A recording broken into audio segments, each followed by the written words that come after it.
Here we go now.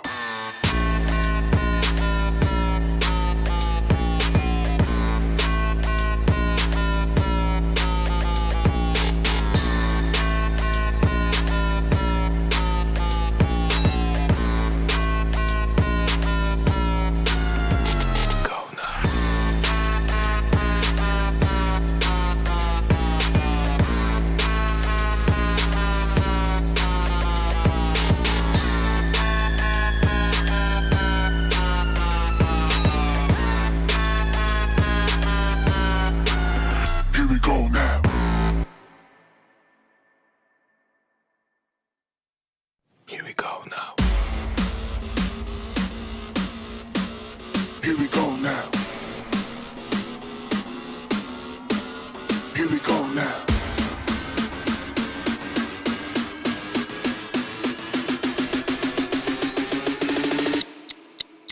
Here we go now.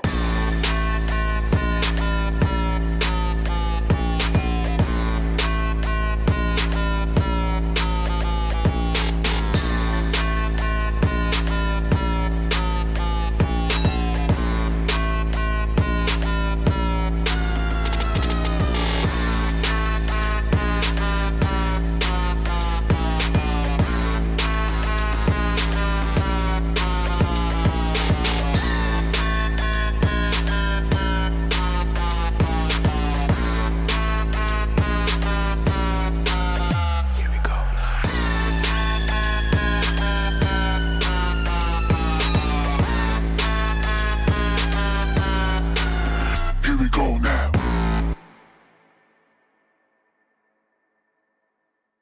Here we go now. Here we go now. Here we go now.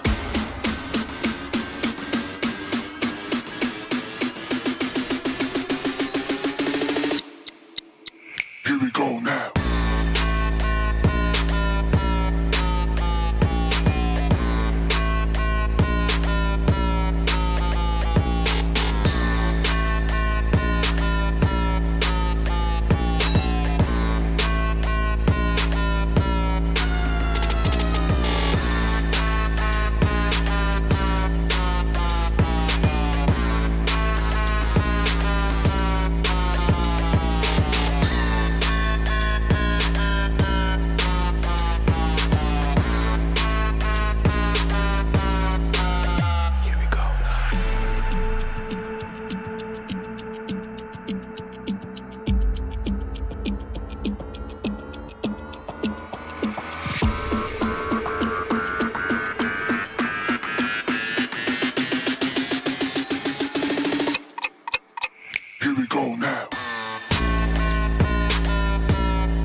Here we go now. Here we go now.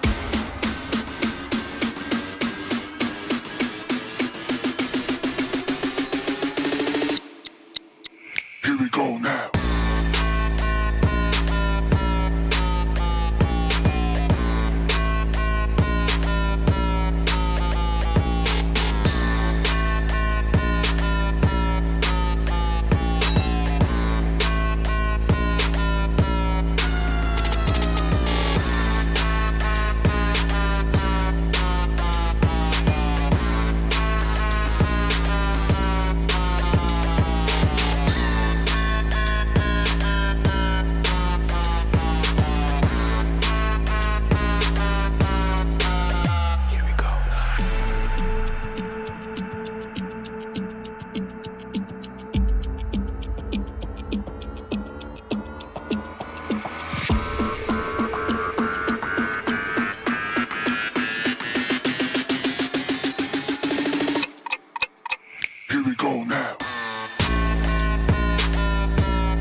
now.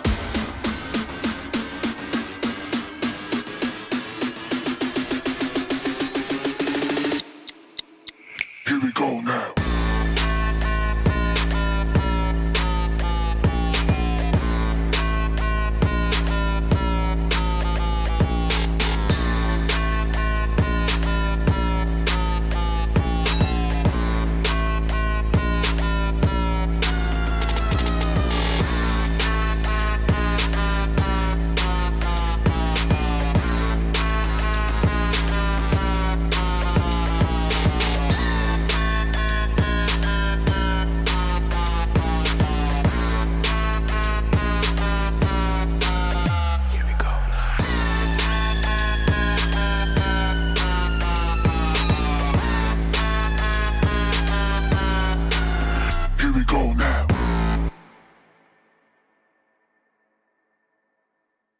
Here we go now.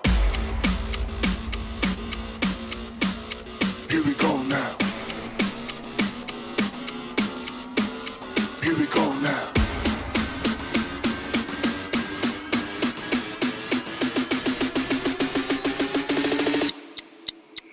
Here we go now.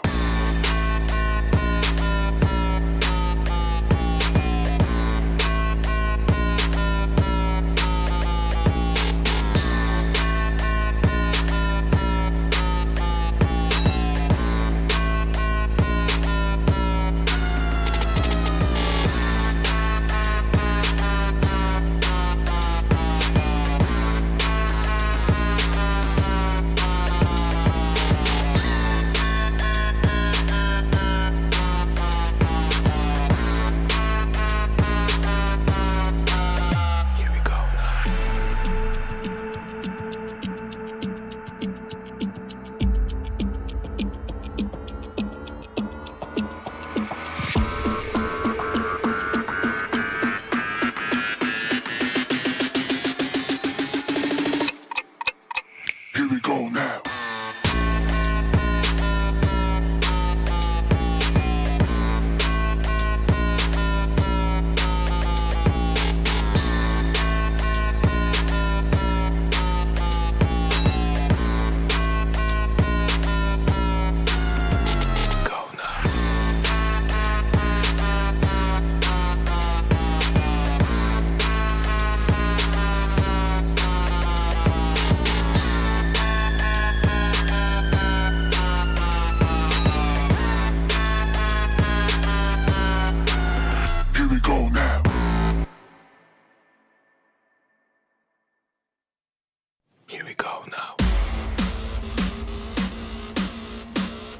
Here we go now. Here we go now.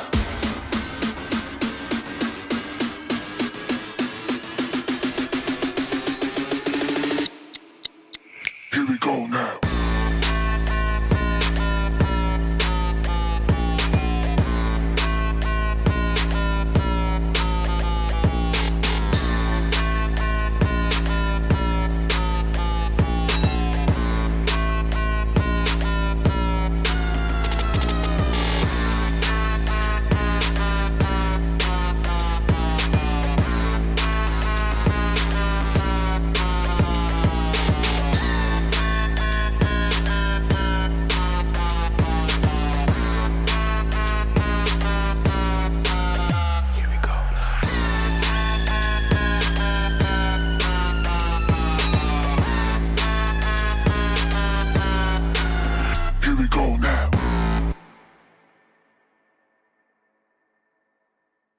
Here we go now.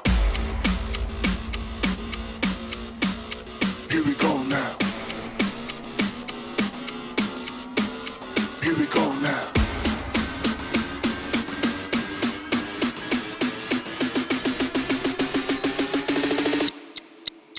Here we go now.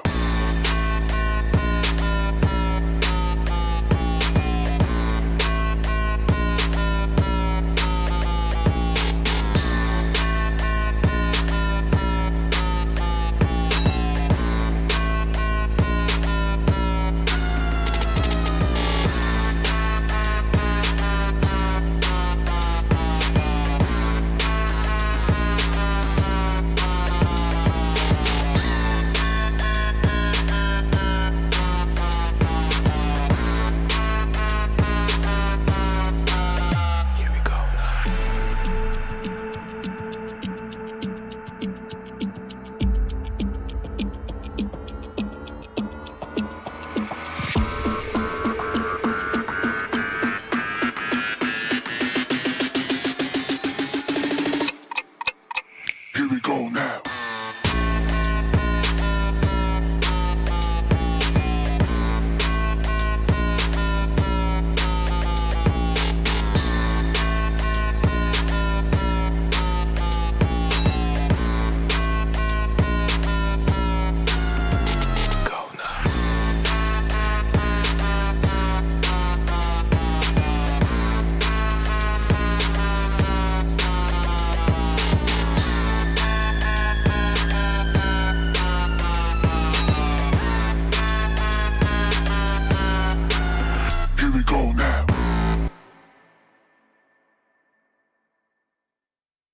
Here we go now. Here we go now. Here we go now.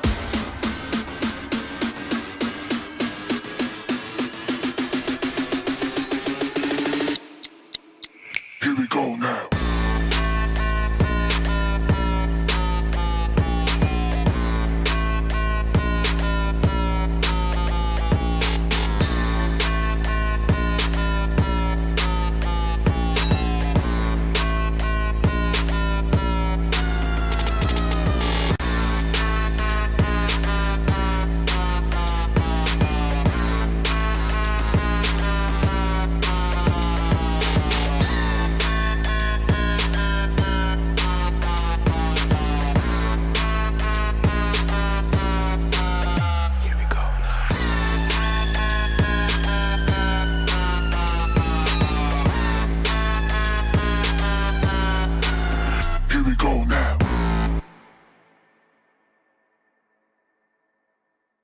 Here we go now.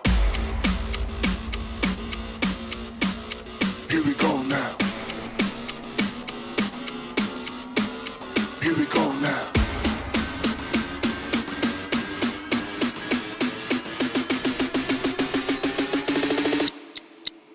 Here we go now.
Hello and welcome to PUBG Mobile Club Open Wildcard Region is where we are at, where we jump into day one of the regional finals. It is of course going to be Blotter joining us, along is going to be Ankit to take you through the journey once again. And when it comes to the regional finals, it is of course a huge thanks to our official media partner. That's of course going to be none other than Nemo.tv. But with that, now talking about the teams themselves, talking about the gameplay itself that they've showcased in the group stages has been phenomenal.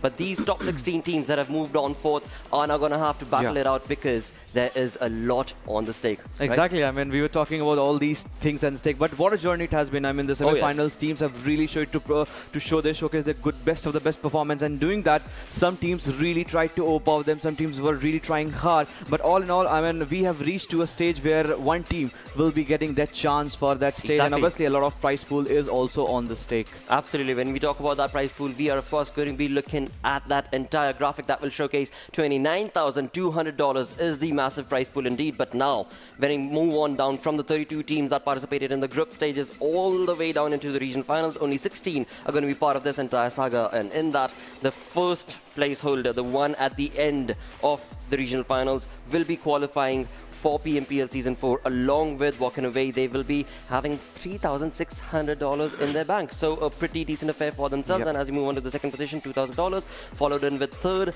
$1,600. And of course, the list goes on all the way down to $800 for the 14th to the 16th place holders. So each and every team for now, their main priority is going to be on top of that leaderboard, where Paradox OCE were the ones who absolutely dominated in terms of the kill department as well as the overall ranking throughout the entire group stages, of course. And today we shall have to see if that is the kind of story that they will be building or not. Well, obviously, man, talk about Paradox, they were really looking good. But for the moment, the thing that actually strategized the point structure, and this builds the whole, the fort of the teammates in term of the point structure, that is going to be the same as we got to see the 15, 12, 10, 18, and that keeps decreasing.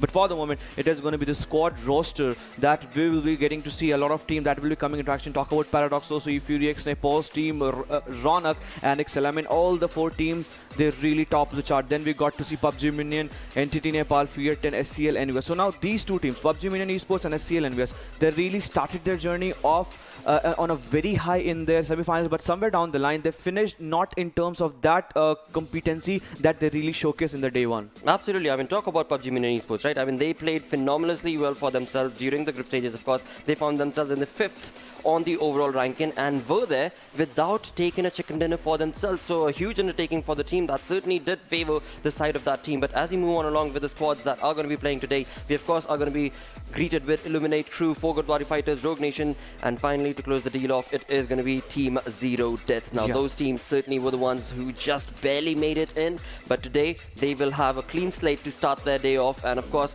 we can only keep our fingers crossed that they bring in a different dominating play for themselves. Exactly, as you perfectly mentioned, the slate is 0-0. Everything that sort of performance that has been done in the past, now teams have progressed to this. And what are they doing for? These are the schedules. Back to back, the 2 Erangels for the day, and then the board is filled by Miramar and Sanhok. So pretty much the same sort of opportunity that was given for them in the semi-finals. So now they must be acclimatized with all the maps and the gameplays that they work at it. Some teams really do have the good Erangels. Talk about Paradox, they really have very strong Erangels. Just imagine if they try to overpower each and other team in the game of and the map of Sanhok and Miramar. That will be something that can actually take everyone by the surprise. But I really wanted to talk about the thing that you just mentioned. The slate is 0. Since every team has progressed to this regional final region, so everyone will be starting from the same. So the teams really had those 3 days long break, and I wish they have done their homework pretty well. They ought to have. With this much on the line, things could not have gotten that much more pressurized. But of course, these teams are absolutely comfortable with that pressure opinion, and that is where something is going to be hindering the progress of few of these teams, as we were just mentioning, right? The final 4 names that we did talk about, where it was Illuminate Crew, where it was 4 Godawari Fighters, it was Team ZeroDeath as well. So these are the teams that just barely made it into the top 16, but that does not mean that they are not worthy enough. They most certainly are. That's the reason why they are here. But what that stat brings up is the fact that their journey has not been easy when it comes to the group stages. But at that point of time, they had 32 teams to compete against, one group after the other. But now, after having gone through that experience, they know what to expect and anticipate from the opponent teams that they are going to be playing against in the entirety of the saga. And again, these 16 teams have showcased some wonderful plays. But now, as of course Ankit just mentioned, all of that homework that was showcased throughout the group stages, now it is time for these teams to bring in that synergistic play and of course start converting from match number 1 itself, because that consistency, Ankit, that we keep talking about is where these teams need to make it a mark to be every single game, be it placement points or kill department, be consistent, and eventually you will be able to maybe even topple over the chart. And that can certainly be the case. Talk about the teams.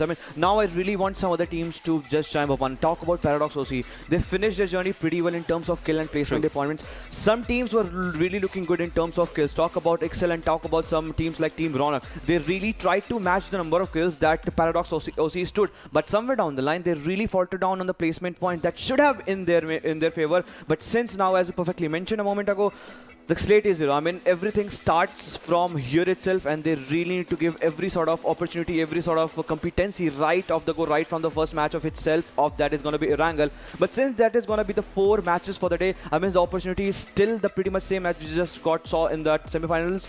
And since some teams really have those good Erangels, they will be trying to convert their Erangels. But these off maps, talk about Miramars and Sanhoks, we have seen in the semi-finals, brother, right? We have seen some high flagging games. Talk about 15 kills chicken dinner, 12 kills chicken dinner. Just imagine some teams really getting their numbers high upon that. That will be just one good thing to look at. Most certainly will be the case. Because again, when you talk about these teams, yes, we've seen Paradox OCE completely dominate when it comes to their play style and when it comes to their kill department. That is certainly a team that has been ferocious. But in the entire saga, it was, of course, the teams like Team Ronak that started off on day number 1 itself with an annihilating play for themselves in terms of that kill department. Walked away with 3 chicken dinners in the group stages, and that is something that hopefully can be recreated. That sort of a magic that Team Ronak joined in along with can hopefully be recreated for their side as well. So again, yes, we do know that Paradox OCE chimed in to this final with a regional final with a lot of points for themselves, 185 to be exact. But then again, there are other teams like just as I just mentioned. You've got Team Ronak, you've got others who are capable of reaching that exact same marker that OCE brings in, Paradox OCE brings in terms of that kill department. So eventually, once again, the kill department is certainly there, but do not forget the placement points, because Team Ronak does not work towards those placement points. So many times we've seen that. I mean, this sort of performance that Team Ronak did show, I mean, that was certainly in patches. One game chicken and then certain game there was sort of failure. True. But then I would like to talk about one more team. Talk about Darksyde. This was also one team that really started the journey out in a meticulous way, and down the line they really did it pretty well in order to securing themselves in the top 16. But now, since the stakes are high, everything rests upon them. I mean, they really have one good chance to get that Valor back, to get that crown back, the bragging rights. I mean, a lot of things, and along with that, the prize pool. I mean, to be the best in the region. And then we have the PMPL stage finals. I mean, that slot will be one thing that the teams will be looking at. Absolutely. With that, let's get our day started off with the battle commencing on Erangel, of course, and the flight path is going to be on our screens, where it is going to be starting off from the western-southern approach, from Primos going all the way north towards Saverny for now. And indeed, in doing so, it is most certainly going to be capitalized based on the drops that are being showcased from so many of these teams, because after all, when it comes to these initial 4 moments, we can clearly see that the map is kind of being separated in almost 2 equal halves. It is going to be a little tough to get all the way down towards Milta Power, but again, it's not going to be too difficult for these teams. And in doing so, we finally have the game started off where the teams are starting off their drops. Exactly, as you perfectly mentioned, I mean, the teams are perfectly going towards their save drop location. Royal Official is the one that is moving towards the area of Primorsk with pretty much in the same vicinity. We got to see SCL EnvyUS. So this is one more team.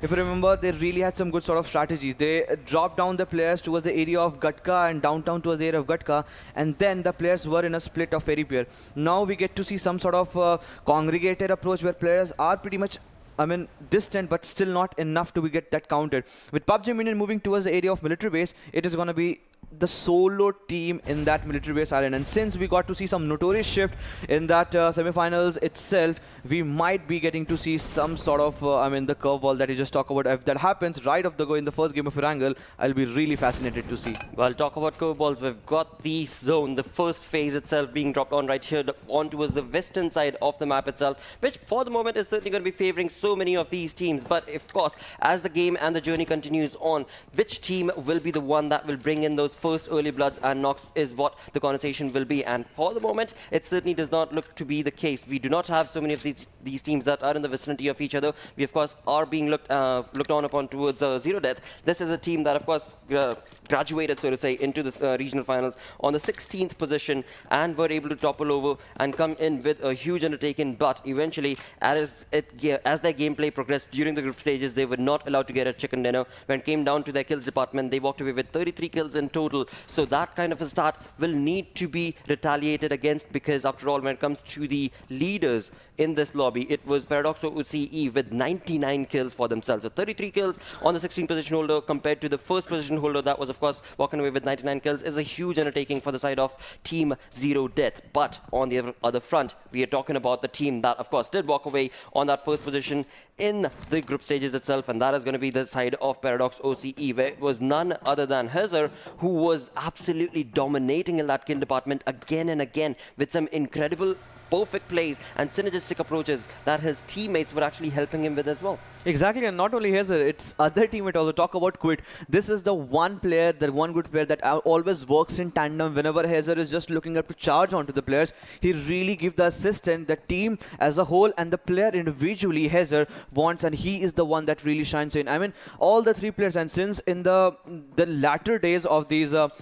semi-finals, we got to see some other players also charming. It was Hazard, Quit, and then it was Wiz, and somewhere down the line, it was G1 that was also coming in slowly and steadily in that performance zone. But we'll wait and get to see how the teams actually approaches, as we just got to see Paradox into the area of Georgia Pool. But for the moment, it is going to be FreeDX Nepoz, that the team that really finished second in terms of the total points. The kill number and placement point was certainly lesser in terms of what Paradox OC secured, and that was the reason that they were on the second position. But for the moment, they are looting the 6 houses around the areas of those shorelines area, and since it is a settled drop location for the moment, I mean, that's where we get to expect the lot of maturity coming in from this side, at least in terms of the drop location settlement. Absolutely. For now, that certainly is going to be favoring so many of these teams. With that, we move on down to this cool region where we see four Godawari fighters, a team that has showcased some real synergistic performances for themselves in terms of the placement points. Is what we saw this team work on towards again and again so many occasions. They were part of some really interesting fights, but eventually when it came down to their playstyle, it favored them, as that resulted in them joining in along onto the 14th position when it came to the group stage. But now it is, of course, going to be a clean slate, and now hopefully as the game progresses on from one game to the other, from one map to the other, the team is going to be playing that much more in terms of the kill department as well. Team Ronak on the other front is going to be a complete opposite to the start that was showcased from the side of Godawari, because Team Ronak, initially as the tournament started during the group stages, this team was absolutely dominating, or trying to dominate rather, I should say, in terms of the kill department itself. The first game itself, they walked away with somewhat about 6 kills during the group stages with only 1 placement point, thus getting themselves an 8 point in that first game itself. So it was a huge undertaking that this team took and were absolutely pincering down their opponents. But as the journey progressed on along, it was a different affair from their side, because, well, the other teams in the lobby were showcasing some wonderful plays, and that is when Team Ronak completely changed their strat from that kill-hungry team towards, of course, the placement point as well. So this team has showcased a very interesting graph where it has been a curveball, yes,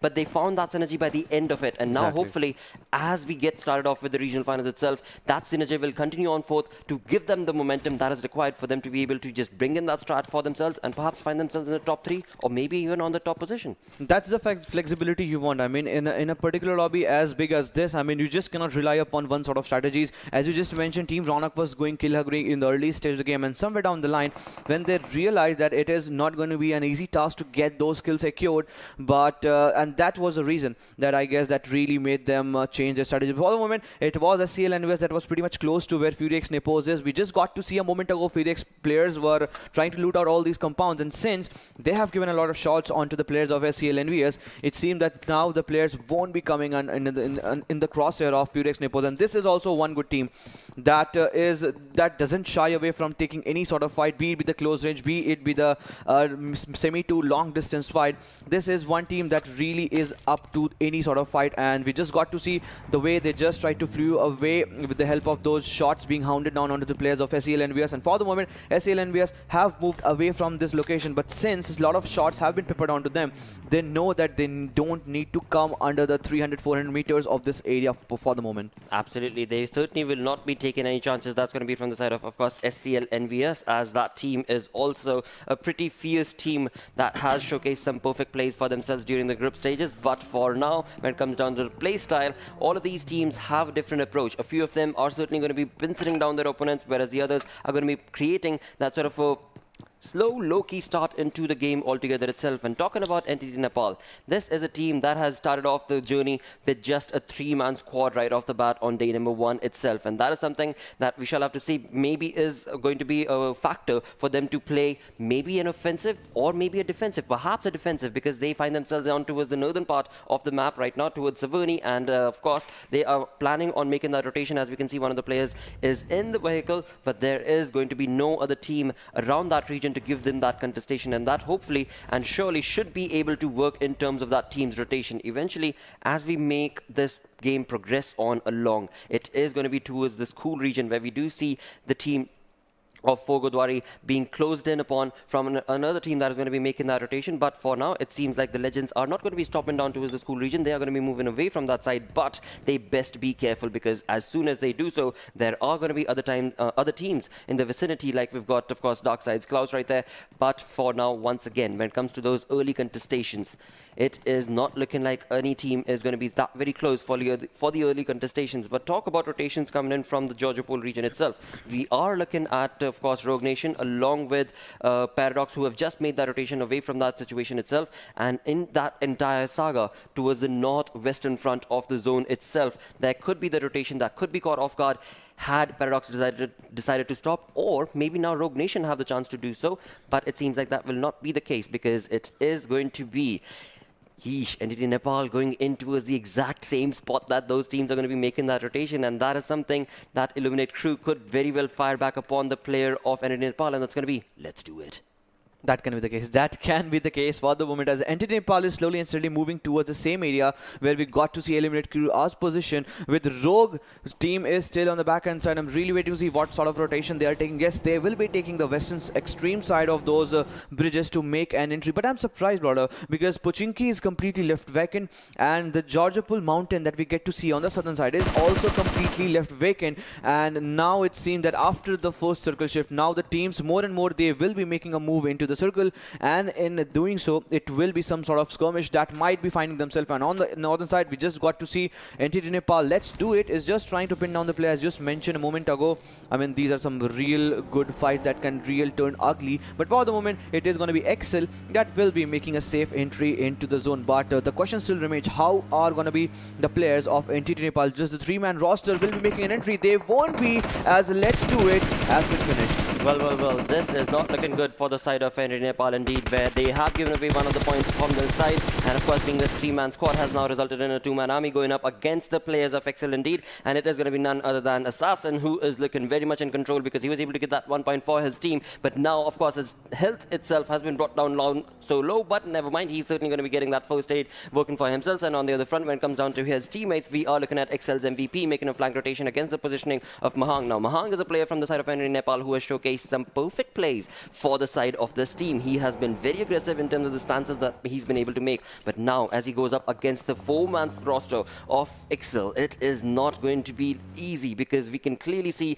Ixcel have created some wonderful flank angles for themselves and leaving no chance for, of course, Entity Nepal to be able to backlash from this region. Entity Nepal is left with only one option, and that is going to be to get away from this entire saga and just get on the move, get on the run. But as they do so, we did see on the map a couple of minutes ago that there are other teams right there, and it is going to be perhaps even Rogue Nation if they stood their ground across that Georgia Pole bridge. We shall have to see if Entity Nepal's rotation is going to be caught off guard. That is certainly going to be one certainty, and that is going to be one probability we have to look at. But for the moment, it is going to be Ixcel that is again trying to make a move into the zone. After eliminating some of the players, it was one to be more precise, and now they are making a move. Since Entity Nepal, a sad start is what they are up to, with just a 2-man roster left for the moment.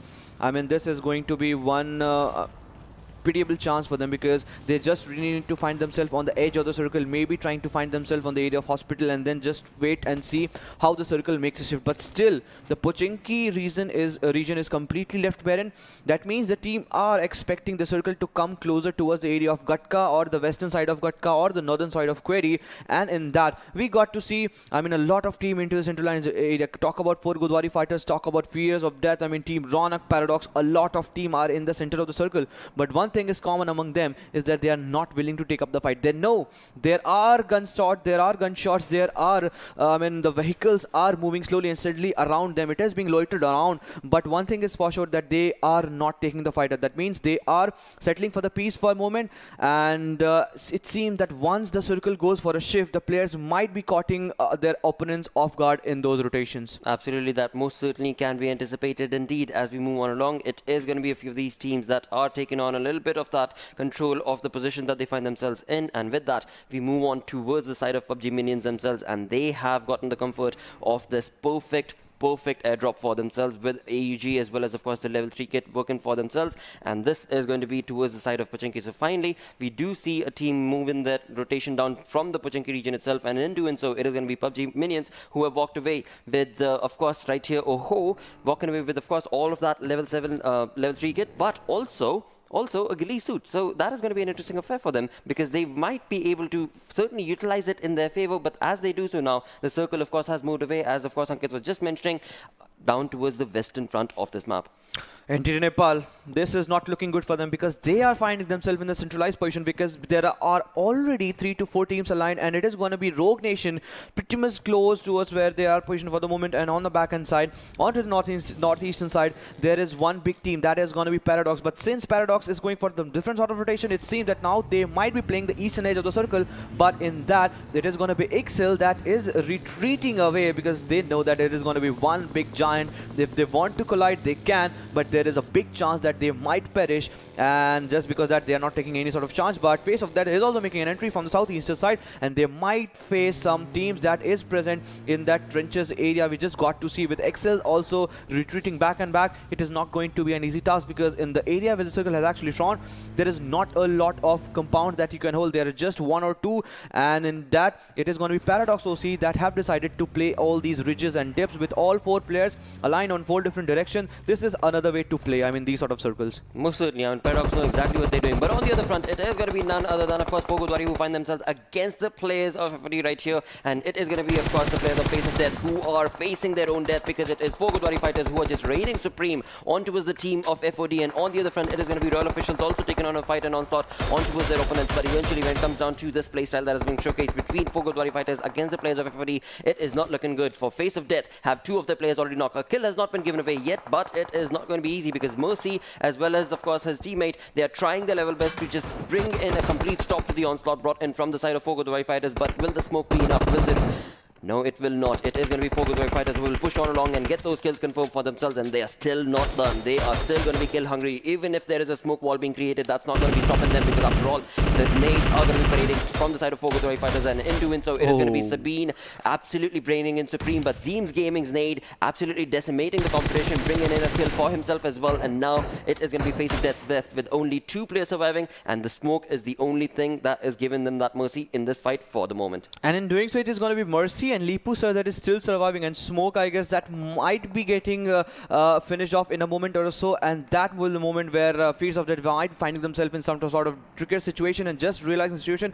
It is going to be Mercy that is just running away from his life because he knows that he gave away every sort of opportunity, he gave every sort of thing in getting those 2 players getting revived, but in sort of vain was the one that was in his hands. For the moment, it is going to be again 4 Godawari fighters that will be looking up to take the fight, but since they know that it is going to be Face of Death that will be falling away their positioning for themselves, they really need to be aware because slowly and steadily we are getting to see multiple colored markers into the same vicinity that at any point, at any moment, if the team finds themselves in the third party situation, they can actually sandwich them, and if that happens, it will be a very sad thing for obviously that for 4 Godawari fighters. But just the 2 players alive, Face of That, they really need to strategize well because as soon as the circle made a shift, it is going to be 4 Godawari fighters that were on their toes, and they were knowing, they were just waiting that once the circle will be going for a shift, after eliminating 2 players from the sides of Face of Death, we will be making a move into the circle, and that we just resulted themselves finding in the very close proximity where ZeroDeath is actually positioned. And look at the numbers of team,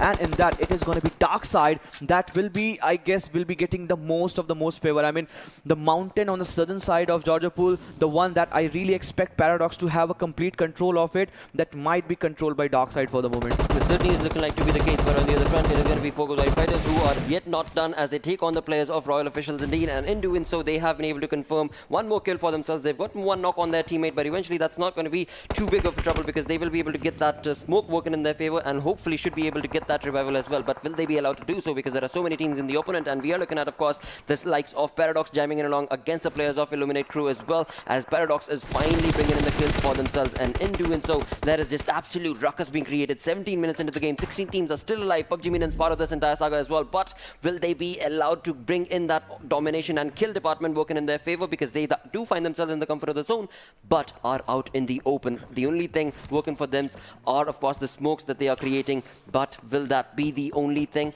Will that be the only cover that they can, or will it be, of course, as Ankit keeps on saying, that offense that will be their cover? We shall find out in just a few minutes. As the game progresses on along, these teams are now being forced to take on the fight with the fourth phase that they find themselves in. FURY Nepoz charging in onto the players of Entity Nepal. Just the 2 players alive. We just saw 2 players getting eliminated in the early stage of the game. Will this be a complete wipe for them? If that happens, this will be 2 easy kills for them, as FURY Nepoz with that M249, that beast is in his hand, and the complete team is charging in upon to the players, and they have find themselves in a position because they will be looking to take up the fight. But on different tangent, it is going to be the Legend Esports that is finding themselves completely bruised, as the players are finding themselves patching up with the Legend Esports finding themselves in the crosshair. It is not going to be an easy task for the Ronak to actually survive in this situation, but Legend Esports, one thing that can actually backfire them, because they are giving a lot of sign cues and they are on the edge of the circle. Still 10 to 15 meters make a move in the zone, but this is not going to be an easy task because there are still 14 teams left. There are still 47 players alive, but it seems that FURY Nepoz are still just waiting and waiting, and this might be a case where the teams will be falling short of their kill numbers. Absolutely, we are looking at, of course, from the small mini feed, FURY Nepoz find themselves in the comfort of that compound, and in front of them is, of course, going to be the 2 players coming in from the side of Entity Nepal. With that, we are, of course, going to be moving on towards the side of Team Ronak, who do find themselves in a very interesting position as of now. They've got 3 kills confirmed for themselves. PUBG Minion's final player has been eliminated. The player who was trying to perhaps get the smoke working in his favor, as we were mentioning earlier as well, will he be bringing in that dominating all-star? But that will not certainly be favoring him. On the other front, Entity Nepal's players are now finally being rushed on with a Fury charge coming in from the side of FURY Nepoz, and in that conversation, it is going to be, of course, FURY Nepoz 2 players bringing in that nade parade against the players of Entity Nepal. It is going to be Mahang as well as Nishant, his teammate, who are going to try and retaliate on this onslaught, but will that be enough? Because from all the windows that are barricaded, it is going to be FURY Nepoz who are just bringing in those perfect nade parades, and in doing that, they have been able to get 1 player down. That is going to be Mahang, but eventually Nishant is the one final man remaining, the one final wall that this team of FURY Nepoz need to bring down to the knees, and in that, it seems like 4v1 situation is what Nishant will have to answer to, and it is not going to be allowed because, of course, FURY Nepoz, as they bring their M249s and the entire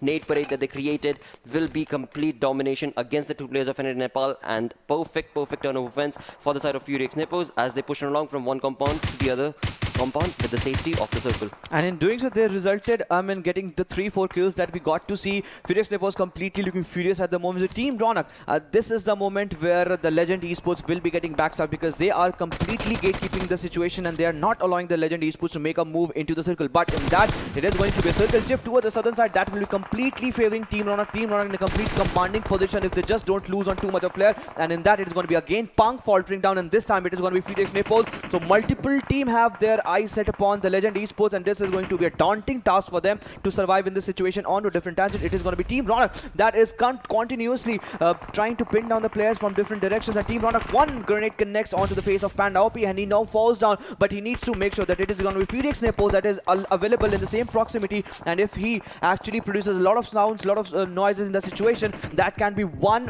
fall demise for them. But for the moment, it is going to be also Paradox that is taking a charge onto the players of Darksyde. We just talked about Paradox and Darksyde from the northern side. The fight is on. The fight is going on, and in that, it is going to be 1 big elimination again for Illuminate Crew. Not a start that I actually expected from them. Absolutely, but Paradox certainly certainly chiming in to bring in some kills for themselves. In all of this, this is looking absolutely phenomenal for the side of positioning coming in from the side of Paradox to see. But in that, will it be enough for them to get the kill as well as the game? We shall have to see. Rogue Nation being eliminated on the 10th spot with 3 kills confirmed for themselves, and there is going to be G1 right here, who is trying to reign and supreme from the rotation coming in from the 4 Godawari fighters. Final player, that's going to be Zeems Gaming. He was the man who took on that fight with the nade parade that he was able to showcase, but now he finds himself all in the open with just a smoke cover, and of course his position has already been lost. In that conversation, as we move on towards a team that is absolutely dominating, it is going to be a team that is, of course, Ixcel right here with 8 kills confirmed for themselves. 4 of the players still surviving. The compound working in their favor. Of course, the smoke of the opponents giving them the entire information, and of course, along with all of this, MVP creating a flank angle from the side of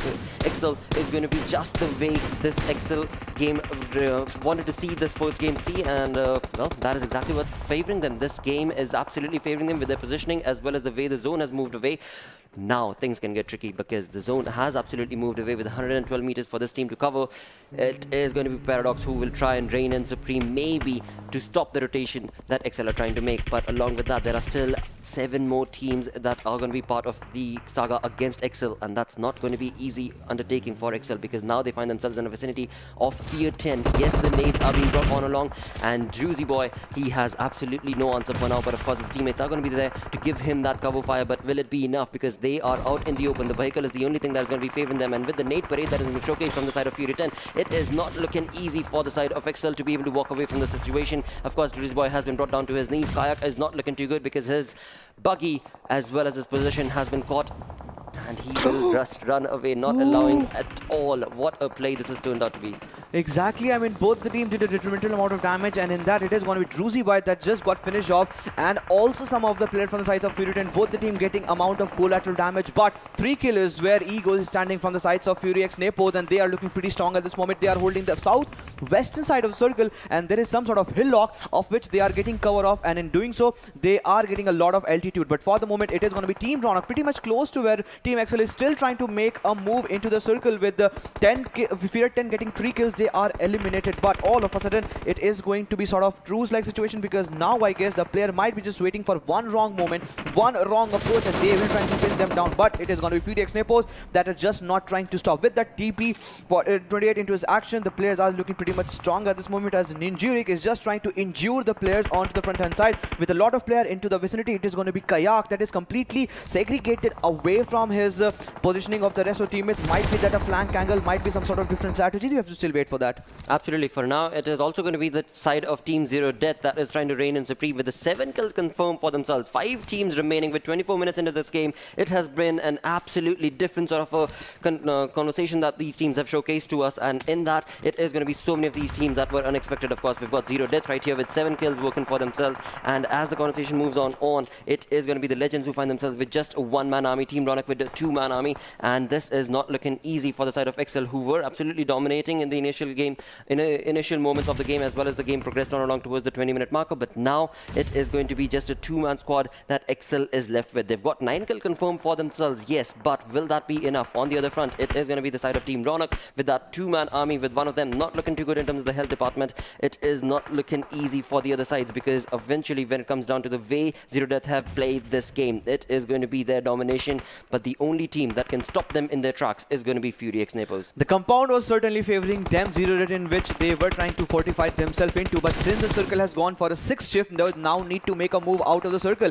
out of that compound, and now in doing so, it is going to be a lot of bullets, it is going to be a lot of different directions from where they can be hounded, and now Ego has been spotted down, and thanks to the onslaught that is coming in from the sides of ZeroDeath's Captain Blood, it is not going to be an easy task because Fury X Nepoz are being completely pincered down by 2 teams, but Odin from the sides of the Legend Esports has been taken care of as now Easy brings 1 more knock, 1 more kill. Team Ronak is looking completely unstoppable, but it is going to be 4 players with which Team ZeroDeath is moving into the circle. Certainly, the positioning is not well, but the numbers advantage is where they can actually capitalize upon too. Absolutely can, but in the kill feed, we can clearly see that Ixcel's 2 players are still not done from the fight. They are going to be bringing down 1 player of Fury X Nepoz as they try and bring, my apologies, ZeroDeath, as they try and make that rotation into the circle itself. And with that, we've got 4 teams remaining. Ixcel's still not done from the fight, but they are going to be caught off, and they are taking a lot of damage as well because these teams, the 4 teams that are remaining, all of them want these wonderful points, wonderful kills for themselves, and in that, it is going to be a side of Fury X Nepoz who are looking absolutely supreme as they try and bring on that fight for themselves.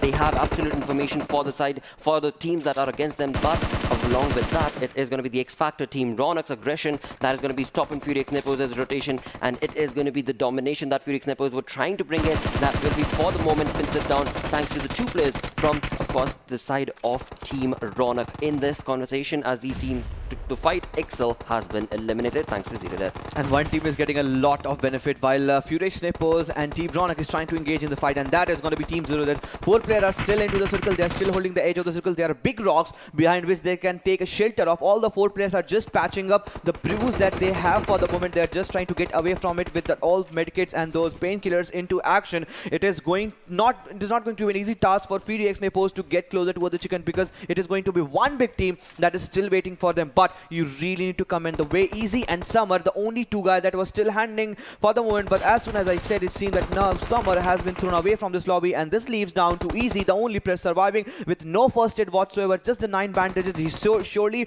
doesn't have a lot of first aid, but he surely has that firepower. He surely has the courage, and in that, can he take at least one or two more knocks before he leaves the lobby? He will be as Ego falls down, but Sibo spots him down, and now Sibo's decision, Sibo's only responsibility is going to be to give the revival done. But FuryX Nepoz will be one team that will be really looking to take this fight in all way. It is going to be ZeroDeath, all 4 players strong. They will be coming and make a close into this last circle. Absolutely, FuryX Nepoz find themselves 30 meters away from the zone. This is going to be 9 seconds, 8 seconds as we move on towards the 9th phase itself, and in doing so, it is going to be the circle that could very well prove detrimental if these teams do not take up fight, but they will be taking down that fight, and from one by one, FuryX Nepoz will get that one knock confirmed for themselves. But as they do so, it will be a trade affair where 2 players from the side of course, ZeroDeath have been brought onto their knees, but in doing so, it is going to be FuryX's conversation as they try and make that push against the players of ZeroDeath, and ZeroDeath find themselves in a huge undertaking because Injurik has made a push, a very aggressive push, but will it be enough? No, it will not. But what a play. What a play this was made from the side of course, FuryX Nepoz as well, because this was an absolute onslaught between these two teams. But boy, oh boy, did ZeroDeath play their cards right. When first game itself, 14 kills is what this team has confirmed. 1,927 damage dished out with, of course, 29 points. This team finds themselves on the top of the overall ranking for now. An incredible turn of events. I mean, talk about a game changer from the group stages into the regional final itself, where ZeroDeath have certainly started off with reigning in supreme. You talk about change, you talk about start. This is the way, this is the moment that ZeroDeath was just waiting for. Whenever they have come out of those, we talked about those clean stages, I mean, that was done. And this is one start. This is the launch pad that they are creating for the moment. 29 points right off the go, right off the start. That's where Team ZeroDeath have shown their mettle. They have shown the prowess. In the very first game, it was just not the chicken, it was just not the compound they hold, the way they tried to pin down the pill, because it was FuryX Nepoz in the last half of the circle. The team was really looking fantastic before that. They really made 2 to 3 teams in the same vicinity. It was not easy for them, but the moment they tried to find themselves out of the compound, they were taking the fight. The use of smokes was used to perfection, all the 4 players. The best part for this fight, Brotter, was that, Team ZeroDeath was knowing the exact positionings on FuryX Nepoz, and the moment they were trying to make a move, there were other players, and since there were some pretty knocks available still there, it was just enough of gunfire and the potential in them to shut down the players of FuryX Nepoz. But a push in an open, that was FuryX from that side. Some sort of use of smoke, some sort of smoke paths could have been created, but that's the way FuryX Nepoz plays. Absolutely, but again, I do have to point out the X Factor team. That's going to be Team Ronak. Had Team Ronak not been on that flank angle against the players of FuryX Nepoz, that, of course, FuryX Nepoz ended up utilizing so many of their nades against the players of Team Ronak. It could have been that final fight where indeed FuryX Nepoz would have been able to reign in supreme had they had that nade, because 2 of the players from ZeroDeath had already been knocked. All FuryX needed were some nades against the team of ZeroDeath, but since they did not have any utility, they had to just make that incredible push, and in doing so, of course, ZeroDeath got the better half of that entire push, and it was, of course, the MVP coming in right here with Smokin, walking away with 5 kills, 3 assists that he was able to bring in for his team, 920 damage in the overall. Again, this was the one that was leading the chart, for the moment, as now Pot Eye also, and this is also one player, remember, brought it from the semi-final stages. This was one good player from the sides of Team ZeroDeath. Apart from that Smokin, he is still the one that is getting a lot of kills and a lot of damage secured. But we need to talk about G1. Quit and Hazard's performance we have seen in the past. Is it a rise for G1? And if that's so, this is a ring build situation for the rest of the lobby. Well, we shall see, because this is just the first game. This is just the first game, of course. When it comes to the entirety of the day itself, the schedule has showcased 3 more games do remain, and it is so very early to predict, because again, a team that was on the 16th position in the group stages has moved on to becoming the first when it comes to the overall on the day number 1's game 1 itself, with some incredibly talented plays that they've been able to showcase, some incredible skills. 14 kills is what ZeroDeath got, so perfect turn of events, and following them very closely, of course, is going to be FuryX Nepoz, who are playing that consistent play that they always do. In that conversation, of course, we move on along from that to the 3rd spot, where Ixcel find themselves with, again, 9 kills, same as FuryX Nepoz, 17 points to them, and Team Ronak. and aggressive gameplay is what was showcased from them as they walked away with 15 points. But still, 7 kill is where Paradox stand at this moment, a total of 4 placement points, makes a total of 11. This is where they justified their performance again and again. But since it was just a show from other lobby, talk about Team Ronak 5 kills, Ixcel 9, FuryX, Nepoz and Team ZeroDeath, it was a good affair for the rest of the lobby. But somewhere down the line, I really expected some better start from RF Official, because you remember down in the days of the last days of semi-final, this was a team that was getting really into the groove and this was really looking fantastic. But since it was a very early elimination for them, they were just not able to secure any point whatsoever, and so was SCL, so was PUBG Minion. A lot of teams still standing on the zero, but then it is just the first game. Absolutely. The first game. Hopefully as the game progresses, as the day progresses on, it is going to be a different start that will be showcased from these teams. But as we move on along with the stats, let's move on and have a look at, of course, the damage histograph that is going to be brought in from this game. And in that total damage, we do have a destructive play being showcased from the side of FuryX Nepoz with 2,265 total damage along with the 9 kills. But talk about converting those damage into points for themselves, and that's going to be, of course, ZeroDeath with 1,927 damage, yes, but 14 kills is what this team got. So every single fight that they were a part of, they were that much more consistent in converting that into a kill for themselves. Indeed it is. I mean, kill conversion at this stage is pretty much important, and since 1 kill awards you that 1 point, I mean, teams were really looking to get that. And you remember that super fight between one team, and where at the end it was obviously 4 Godawari fighters. They were also looking to take down the fights, and there we got to see how kill important team is for the moment. And in doing so, a lot of team got a lot of kill. Talk about ZeroDeath, we just got to see 14 kills, 9 kills in names of FuryX Nepoz. But what an explosion start with which FuryX Nepoz have started their day off. 2,265, and a lot of teams that have secured that 2,000 marker. I mean, some team really tried to make 3 teams. I mean, I would still count 1927 close to where the 2,000 marks. Just the 70 close call, there could have still been 2,000, but some teams have really made it possible. Paradox 1551, and then it was 4 Godawari fighters 1,024. Some teams really started well. Talk about 487 damage that Fields of Death they actually dished out, but they were just found in those rotation where Ixcel really pincered them down. Well, what a play, what a start to the entirety of the day it is, because after all, this is not what was anticipated, but this is what has been showcased into the lobby. And again, when it comes down to these 16 teams, this is just how they've started the day off on Erangel. We shall see how they close the day on Erangel, but of course that's going to be the final game. Before we go on to the second game that will be played on Miramar, we need to go on a very short break. Stick around, we're going to be right back.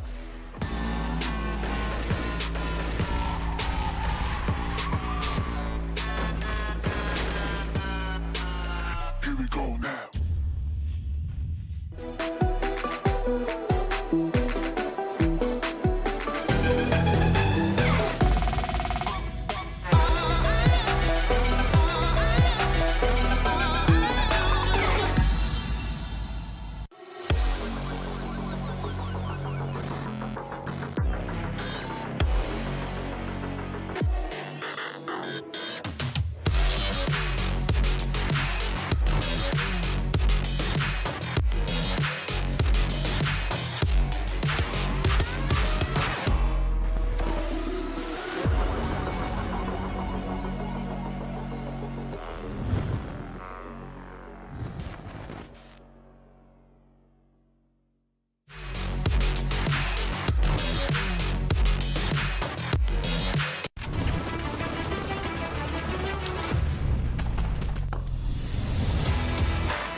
go now. Hello and welcome once again to PUBG Mobile Club Open. This is the regional finals day number 1 where you're joining us, and we've already completed game number 1, and that was a complete different destruction being showcased from these teams. But this is just the first game taken care of. Now of course, as we move on towards the second game, well, it is anybody's call because that was not anticipated, Ankit. Exactly. I mean, the way these teams played in the first game of Erangel, of course, that was absolutely off the rockers itself, where SCL EnvyUS was not able to perform. I mean, RF officials, the team that was showcasing some perfect plays during the group stages, final days, has been absolutely pincered down. But that does end up happening because from one game to the next, as we move on along, certain teams are going to be caught off guard. And again, when those rotations are not working in your favor, or again, if you jump in, like for example, NEPAL jumping in with just a 3-man squad, yeah, that's going to be a tough luck situation for you. But hopefully, as the second game is brought onto our screens, it will be a different affair. And in that, Ankit, what team do you think from that second page of the leaderboard will probably be able to perform better when it comes to this map of Miramar? Out of official, maybe somewhere down the line, I really want them to get there close to where they actually started performing. And certain teams that really faltered down in the very first game, I mean, but I really want to talk about how Paradox did falter down. Right. We really didn't expect the team Paradox to falter down this way, and then it was an all easy affair for team ZeroDeath. I mean, the team that really finished 16th in their semi-finals and then getting one chicken. I mean, at the start of the day, this was really, I mean, just unpredictable. That was unpredictable. So true. Unpredictable is the word. That is certainly going to be the word. But I do have to commend Paradox OCE's rotations. I mean, the rotations that this team make were absolutely phenomenal. We saw from Darksyde, it was Potato Hill situation that Darksyde had held. But as soon as the zone shifted and moved away from Potato Hill, well, Paradox, they found themselves in the center of the zone, and they absolutely at that point in time started moving northeast towards away from the zone center itself, because they had already read. And that is where the zone shifted along, and that is when things went against Paradox OCE, because the other teams caught them in that rotation, and of course Paradox tried to hold that ground for quite some time. They were able to walk away with kills, that's no point. 7. Right, so there's absolutely nothing stopping that team's domination, of course, but it was just that moment where things kind of went off guard for them. But of course, that is what the game of this PUBG Mobile Battleground is. Every single time as you talk about it, things are going to be different. Every single game that you move on along from one map to the other, things are going to be different because the rotations, the team play is going to be so very different. With that, let's jump into game number 2, where Miramar's flight path is going to be on our screens. I mean, exactly. The desert action is back in action as we are getting to see Paradox OCE on our POV, as now slowly and steadily the flight path is on its way from La Cobreria downtown toward the area of Los Higos. The southern island is where the edge of it, where the flight path finishes there itself, the way. But the flight path is completely dominating on the western side. That means the teams that love to go towards the area of Torre Humada, Campo Militar, that north extreme side on the eastern side, this will be a tough call for them. And also cities like El Hazar. So El Hazar is one favorite city of at least one team in this 16 lobby, but also Impala is one team. So eastern side of city is completely unglidable, I would say, but then they can take their shelter in the area of Los Leones or Puerto Paracio. But still a big city, talk about I mean El Pozo, still two teams can get closer and closer towards them. But as we just got to see, it is going to be Illuminate Crew. You talked about the teams that we really need to have a look upon. This is going to be one team from the second half of the chart that I really wanted them to have a very good contestation, but since they faltered down, I really want Sese Hang on fire to be on point. You talk about the performance, you talk about the credibility. I mean, Sese Hang was really looking promising in terms of the fight that he was trying to take in the early stages of those semi-finals, but somewhere down the line, Illuminate Crew, after getting those good starts, they faltered down. This is one thing that they really need to get away from it, but this was not a good start for them. In the last game itself, we didn't get to see a lot of points was secured for them, but still 3 more opportunities, including this one. This has to be big one. But talking about the big one, Circle has made a complete eastern shift with Torre Humada, Cruiser Valley, Tierra Blanca, Campo Militar and El Hazar completely left barren, and the congestion is being developed into the area of Picardo to Graveyard to the northern side of Los Leones, where we get to see multicolored teams. You talk about Roll Official, you talk about Furitan, you talk about SCL EnvyUS, you talk about Rogue Nation, and it seems that we might be heading towards those early contestation, as Ixcel is pretty much closer to where one big team, one big name is there, and that is going to be of Paradox OCE. Absolutely, it certainly did seem like that. Both these teams could very well find themselves into a little bit of a fight itself, but we can clearly see that Ixcel's player MVP right now, of course, has found himself a vehicle and is going to try a way to try and get away from that situation. Same will be his teammates' approach as well, and Paradox will be left alone for now. And on the other front, as we move on towards the southern region of We do have two teams. That's going to be PUBG Minion as well as the Legends, who are going to be finding themselves in a close proximity. But we shall have to see if that will be converted into a fight, into an early blood situation or not. On the other front, when we talk about the northern side, it is going to be Team Ronak, who are going to be making a perfect rotation for themselves, where there is going to be absolutely no team. So they are already moving on towards the eastern front of the zone, where there is absolutely no team to contest, and Team Ronak will be getting themselves acclimated, and the loot will be segregated between the teammates themselves. And as we move on down towards the Montenegro region itself, it is going to be, of course, PUBG Minions, who found themselves in close proximity to the Legends. For now, it seems like this team is not interested in taking on the fight. They are going to be trying to just get back away from that fight eventually, and will certainly be working towards getting those more, of course, loot for themselves. And they are still about 1100 meters away from the zone, so that is certainly going to be a decent outing for them, because, well, it is going to be, of course, the longevity of the game that will be working in your favor. They can very well take this initial fight, where we do see some teams bring themselves into those early fight situations as well, but as they do so, it is a stalemate situation that ends up happening. And right here, it seems like teammate is not interested in moving from that tree. But all right, it is going to be a situation that we'll probably come back to. Maybe that's what's happening. Maybe he's just had too much of a run and just needs to cool himself off, as you so say. And of course, this is the desert map, so you are certainly allowed to take a breather, and that's exactly what that lad is doing from the side of course, PUBG Minions. On the other front, the Legends, being none the wiser, are trying to get that information for themselves, but I don't think they have the information that the team has absolutely moved away from the entirety of the zone. I guess it seems that the way Tampa is finding himself in that prone position, he's still waiting, he's still trying. But one good thing that PUBG Minion did was just to retreat away from this situation, because still an early contestation with the one player still not interested to take the fight, as you just mentioned. And the teams from the sides of the Legend Esports, the player must be in a good formation. So one good decision from the sides of PUBG Minion that will be helping them reap more and more points as we head towards the latter stage of the match. But talking about the reaping of the points, I mean, there's just the 7 kills in the last match. I mean, not a lot of points, not a lot the start that Paradox OC was looking for, because at the end of the day, this was a team that really finished themselves up with a total of 189 points is what I guess they secured in the semi-finals. And they were looking kill hungry, they were looking pretty much strong at that moment. But it seems that now where PUBG Minion has head towards the position, it is going to be entity Nepal's one player standing in the position, and Magarop has got himself in a position where he can actually pin down and deploy and hurl those grenades onto them. But it seems that now they are unaware of the position of one player from the sides of NTT Nepal, but he is getting a lot of shots and he might be finished off in a moment or so. Yes, he will be burnt off to death, he will be charred to death rather.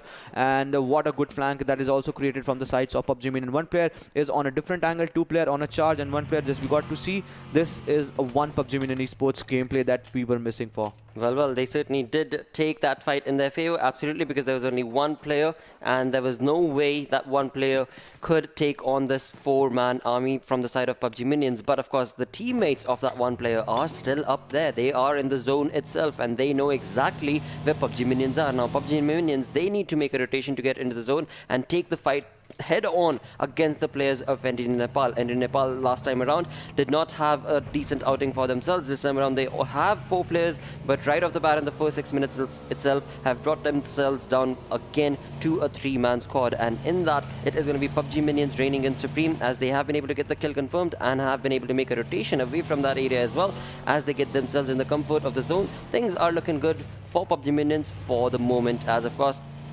we do see all 4 players just creating a flank angle and going to slowly and steadily pincer their opponents down. And it is going to be none other than NTT Nepal that they are trying to get their crosshairs set up towards. For now, the entire saga is going to be based on information. Where exactly are the opponents? Are the opponents still there, or have they moved about? And that is where, of course, we do see Smith OP bringing in some perfect setup, action stunt moments right there from his bike indeed. But of course, his teammates are just waiting and are going to be hopefully retaliating as soon as they get the information. But the information will not be waiting for them, because we can see on the edge of that western front, it is going to be the side of Nepal who are trying, or not trying, they are actually moving away from that entire saga and will be getting into their vehicles, not wanting to take on that fight and that onslaught against the teams. On the other front, we do have the southern region where ZeroDeath is making a very late rotation, and in that it is going to be Ixcel as well chiming in along against the players of 4 Godawari from the looks of it, and it was a perfect spray being showcased from the side of Assassin Scarl, but it is not converted into a knock for now. Rakesh GG certainly did take a lot of damage, but eventually he will be able to heal himself off. And when it comes to the positioning of Ixcel Assassin, it is not looking too good, because he's all by himself, but he's not going to be stopped. He is a tank. He is going to be an assassin in this conversation, as the mini-map showcases that he's all by himself, but that does not stop him from taking the fight to the players of 4 Godawari, and 4 Godawari, being none the wiser, are going to try and just stop in their tracks, because they've no idea that he's all by himself. Exactly. I mean, that's the reason the players are just trying to take the TPP advantage, but Assassin is just lonesome in that same area, as we can't get to see any other player in the same vicinity, and now Assassin might be hounded by the players that are coming in. 4 Godawari fighters, Sabine GG, we have seen this lad in the past, what sort of gun gameplay he brings in, what sort of dominance he brings in, and if that happens, it will not be a good thing, because Assassin, as you remember, the last game itself, he was the one that was really bringing all those knocks in the last stage of the game, and if he gets finished off in the early stage of the game, that will be a big dent for Ixcel, and it seems that now he will be taken care of, and from different directions the shots are taken down. Sabine GG tries to take him down, he has taken him down, and the kill has also been secured. Now we got to see those grey markers are coming in slowly and steadily, but I guess it is too late for them, as they were not just able to save the players, and 4 Godawari fighters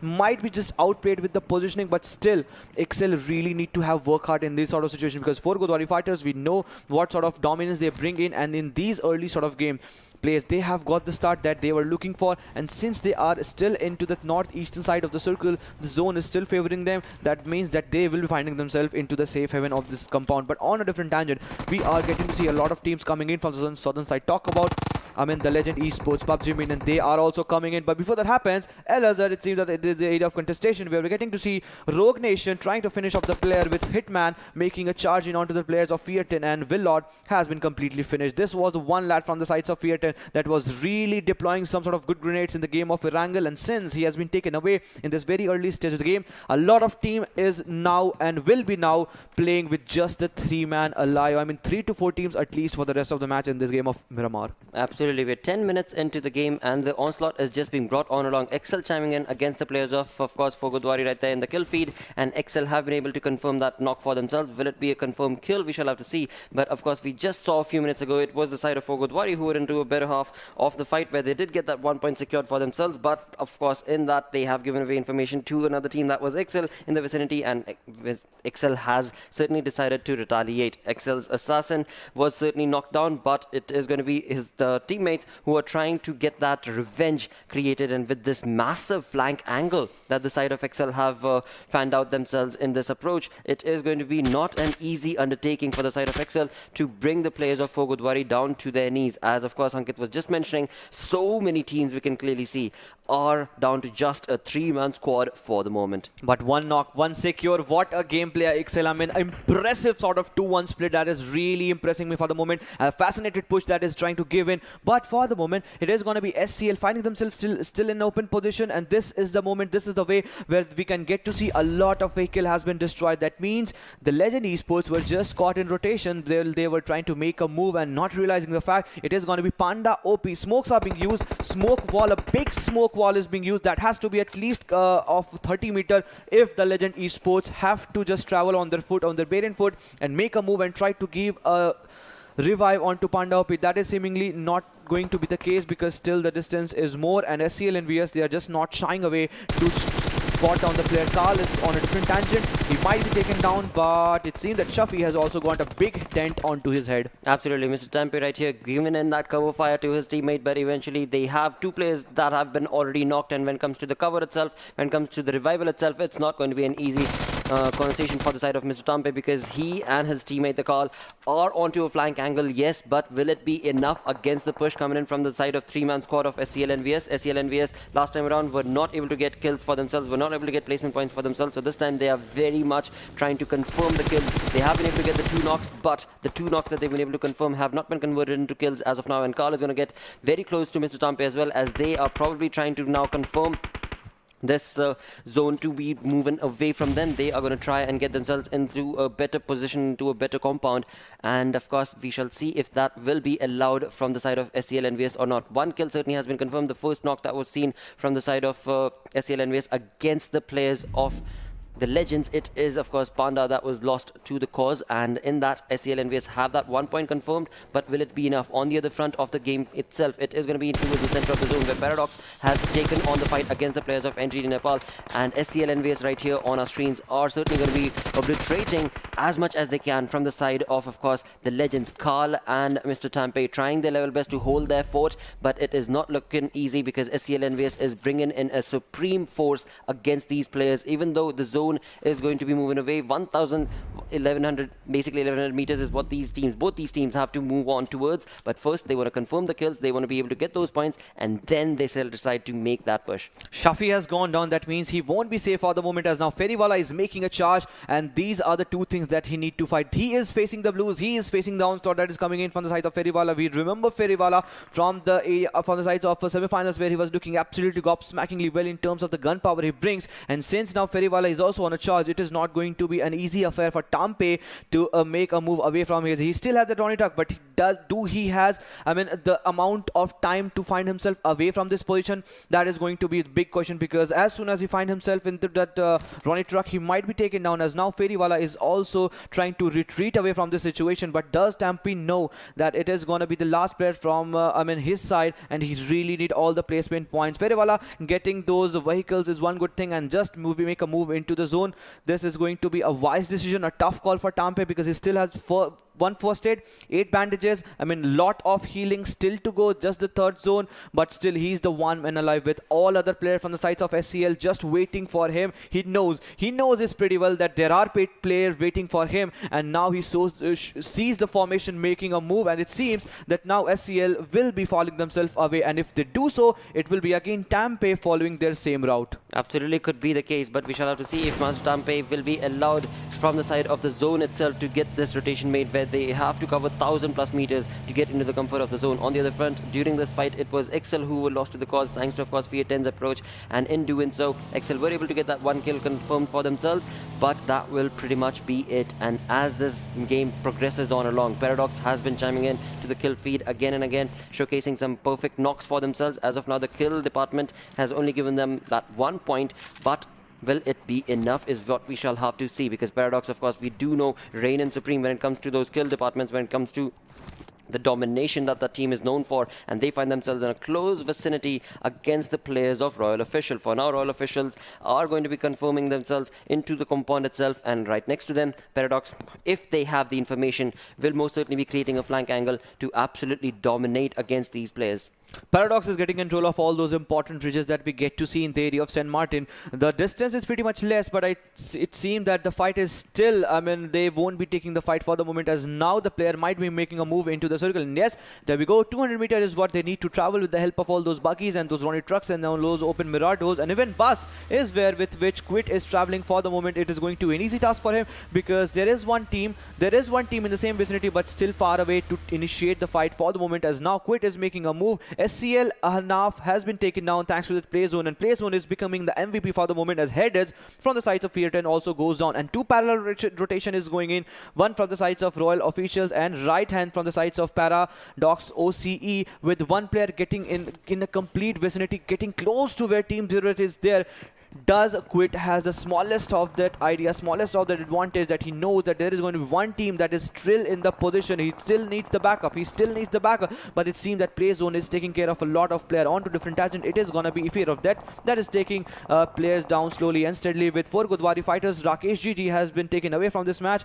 This is also looking not good for the moment for them. Absolutely, and Paradox OCE do find themselves in the comfort of the zone, but now they need to get the information against the teams that do find themselves in the vicinity of of Paradox OCE, and as Paradox makes that rotation towards the compound itself, it seems like for now they will be able to get into this comfort because there is absolutely no team that is going to be taking this warehouse to themselves. But there are still in the minimap so many teams across Paradox OCE's compound that of course fights can be expected from both parties. We do have RF officials finding themselves into the comfort of the zone as well, but they have of course a lot of retaliation from the side of opponents, and that is going to be for the moment Rogue Nation. And in the other front it is going to be RF officials, another player that's going to be Stratus, taking on the players of Paradox as they found themselves that warehouse. So RF officials certainly are trying to take on two individual fights, and on the other front it is going to be none other than Face of Death taking on the players of Fear 10. So a lot of fights being created, a lot of ruckus in this 18-minute marker of Miramar. Roller Fisher just not letting any team come in from the southern side. We just saw Furex Nepoz trying to be taken out with Ninjuric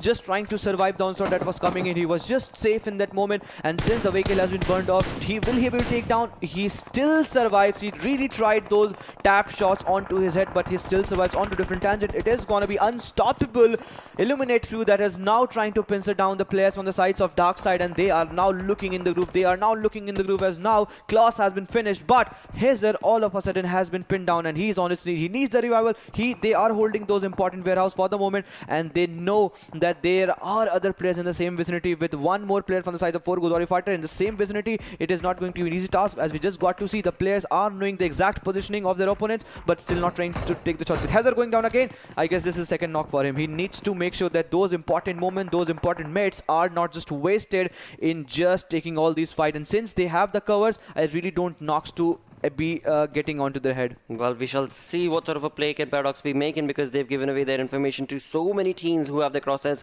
onto the compound of Paradox itself. But on the other front, it is going to be PUBG Minions who we're caught off with. But before we move on towards with PUBG Minions, it is going to be Fury Nepoz bringing in that onslaught, and that's going to be none other than Ego against the players of Team Ronak. Team Ronak are at the edge, so is Fury Nepoz. But will this be enough for these teams to take on the fight, or will they try and make a different rotation to get away from the position of the zone itself? We're in the fourth phase, and in this circle there is a lot of teams who find themselves in the close proximity, and in that it is going to be 4 Godawari from the looks of it, who are also going to be bringing in some perfect taps against the players of Team Ronak, who tried to get into the zone but were not allowed to do so. And now the zone itself has moved away not only from the side of Team Ronak but as well as Fury X Nepoz. On the other front, when you talk about the mini-map itself, we do have Paradox working into the comfort of the zone for now. Of course, they are surrounded by 4 Godawari fighters players, one of the 4 Godawari fighters players indeed, but will it be enough for Paradox to not be able to retaliate?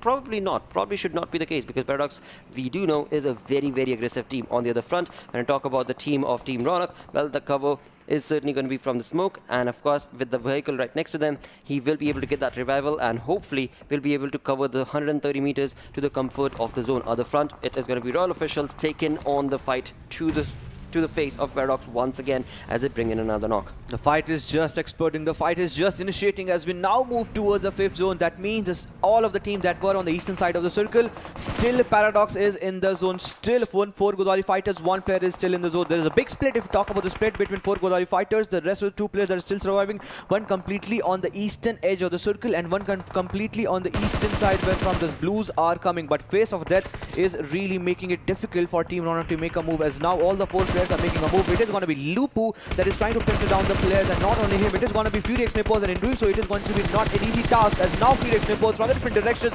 trying to take the fight, but one knock that was really required that has just came in thanks to the onslaught that is coming in from the side of Summer. But all of a sudden 3 players has gone down from the sides of Team Ronak, and this is looking detrimental for them. At any point, at any moment they might perish, and in that it is going to be again 4 Godawari fighters that was from the backhand side. This player was really denting a lot of players, that was really looking like a poisonous stick for a last moment, for last 10 minutes. But for the moment it is going to be Face of Death, all 3 players being knocked off, and AJ surviving on 100 HP. He needs all those revival to be given, but once he make a move, it is going to be again Fury X Nepoz and again Team Ronak that might take the charge onto him on a different tangent. Summer has been lost in this case. AK Holic has been given the revival. When 3 players still 0 kills, what the game is still not looking good for them, because while they make a move into the zone, it is going to be Paradox that are just waiting there for them to welcome them. Absolutely, and Paradox, as they wait, are certainly going to be bringing bringing in a lot of destruction against the opponent teams. That was none other than FuryX Nepoz, who were being absolutely decimated from the side of Paradox OCE. And what a perfect fight this has turned out to be, where every single time we move on along, there is going to be fights being taken from these teams, and it is going to be SCL EnvyUS who will get the better half of this fight. And what a play from Shafi, but eventually he is going to be out in the open, and in doing so there are these three teams. That's going to be PUBG Minion as well as SCL, who will be eliminated thanks to, of course, the perfect onslaught brought on from the side of NEPAL. What an entire perfect play this has turned out to be, where these teams, they are reigning in supreme. And talk about the zone, it seems like we are going to be finishing up with an urban finish.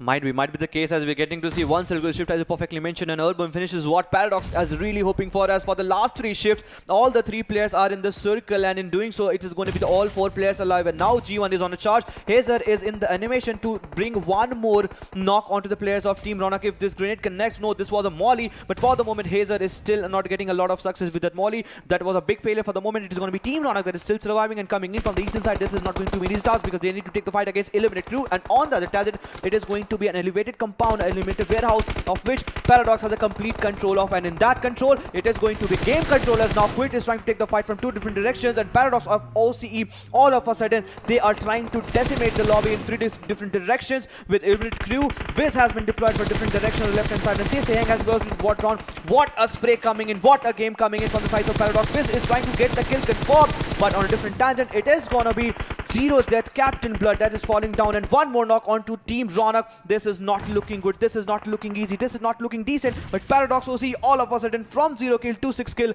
this is how you amplify your advantage. They most certainly are utilizing that. Often the circle working in their favor, the warehouse working in their favor. They find themselves in the center of the zone with 7 kills confirmed. This is looking absolutely decimation from the side of Paradox OCE, where all the players, they are so very aggressive. They are all individually taking individual teams down, and in doing so, it is going to be Viz right here who've been on our screens. One by one, those nade parades that he's been able to bring on has been absolutely pincering down the players of Eliminate Crew, and in doing so, the nade parade has brought on Sasahang as well as High, and of course, we did see the spray against the players of Eliminate, and in that, the nade parade will just not be stopping from the side of Viz, and it is a perfect control, game control coming in from Paradox, where they have confirmed 8 kills for themselves, and still all 4 players still surviving. RF officials trying to find themselves very close into the vicinity, but they are taking a different fight against the players of FuryX Nepoz, and as they do so, it seems like this is a team that might just be able to bring down that onslaught that Paradox is showcasing. But for now, it is only 3 kills that has been confirmed for the side of course, RF officials as they take on the players of PUBG Minion. Now we're left with 7 teams remaining. Quite an interesting affair that has been showcased from these teams. Exactly. I mean, just one player from the sides of Paradox OC, that was Wiz, that took complete score down from the sides of obviously one team that we can come in, and that was of Eliminate Crew. But now Wiz needs the revival. Wiz needs the revival, but still one player is alive from the sides of Team Ronak, and that is going to be of AK Holic on a different tangent. It is not going to be an easy task for both the team, as now Rollustrators, officials rather, have to make a move out of those compounds, and so really do the nude for the sides of Rogue Nations, and in doing so, it is going to be Smoking that is finding himself in the fortified area, and once both the players from both the teams try to make a move out of the circle, it will not be an easy task for them, because still the circle is favoring Paradox. For the last 5 shift, Blotter, Paradox are in the zone. Paradox are in the zone. Oh yes, oh yes. What a luck. What a lucky Miramar this has turned out to be for the side of Paradox, where every single shift that the zone has made has been towards their warehouse. And right now it is going to be RF officials who have to make that rotation into the zone itself. But before they do so, they want to be able to get the kills confirmed for themselves. They do know that there is a team that is going to be inside the warehouse itself, and it's going to be Face of Death on the other front, taking on the Paradox player. That's going to be G1 down to his knees, and eventually he will be confirmed kill, and it will be play coming in from the side of course Face of Death, where they have 7 kills confirmed. This final player that's going to be Lupuso bringing on G1 down to his knees, but Paradox still looking absolutely comfortable. For now, it is going to be Rogue Nation who are trying to make in that rotation, and as they do so, it seems like they are going to be allowed, because the other team, that is going to be Royal Official, who are trying to stop them in their tracks, are making a rotation for themselves and are going to be trying to take on the warehouse that Paradox find themselves in. But will it be enough? Because the Royal Officials better be careful that there is going to be another team that will be creating the flank. On the other front, it is going to be Paradox Viz, who is going to be busy with the side of Rogue, and what a play this is turning out to be. That could very well result in Royal Officials getting the better half, but no, because Paradox's Viz is all across the board when it comes down the kill department. He's got 4 kills confirmed for himself. He just took down Rogue Nation's final player and now will try and take on the onslaught towards the players of Royal Officials, but will lose to the cause. 2 teams remaining right here, where indeed we have RF Officials and Illuminate. What a game for Sai from the sides of Royal Official, and he is giving the revival, but he's making sure that he's giving the revival to the most extreme side of players, where that means the distance will be more and more in this case. But on different tangent, it is going to be one player from surviving from the sides of Illuminate crew, and all of us, and we were talking about Illuminate crew players, it is going to be still one player alive, and that is going to be On Fire. We talked about survivability status, we talked about the longevity, we talked about fights getting extreme corner to the last hand side of the zone. It is going to be him that is still surviving with On Fire. 3 kills, the kill is not certainly favoring him, but still the courage is there, the intent to get that chicken is still there. He is having that. Thompson is trying to take the fight. Royal, 2 players are still there. This is not going to be an easy task for him to take the fight. 31 meter is what he needs to make a move into the zone, and that 31 meter eventually will find himself if he travels at the end part of this warehouse. And if that happens, it seems that may be a case where Royal Officials can use those utilities to its perfection, and still On Fire just trying to get a lot of info before he make a move into zone. And the moment he realizes, and yes, this is the moment he will be trying to make a move into zone, might be a situation where he might change the gun. Vector is what he's holding for the moment, but still the 19 bullet, is that enough for him to take the fight? He's still scouting now the area. He's just not sure whether the players are hiding, but he needs to make sure that it is going to be 2 players from different directions that can actually fire upon him. It is going to be no sound cues from the sides of Royal Official. That is given now for the moment, with Smoko still finding himself in the prone position, with Sai from the sides of Royal Status still finding himself in the prone position. Nobody from the sides of Royal Official is just trying to give any sort of sound cues into its favor that can actually lead their demise, and in doing so, it is going to be a tough charge and a tough call for On Fire, that at which direction from where he needs to make a move. But now he has to make a move.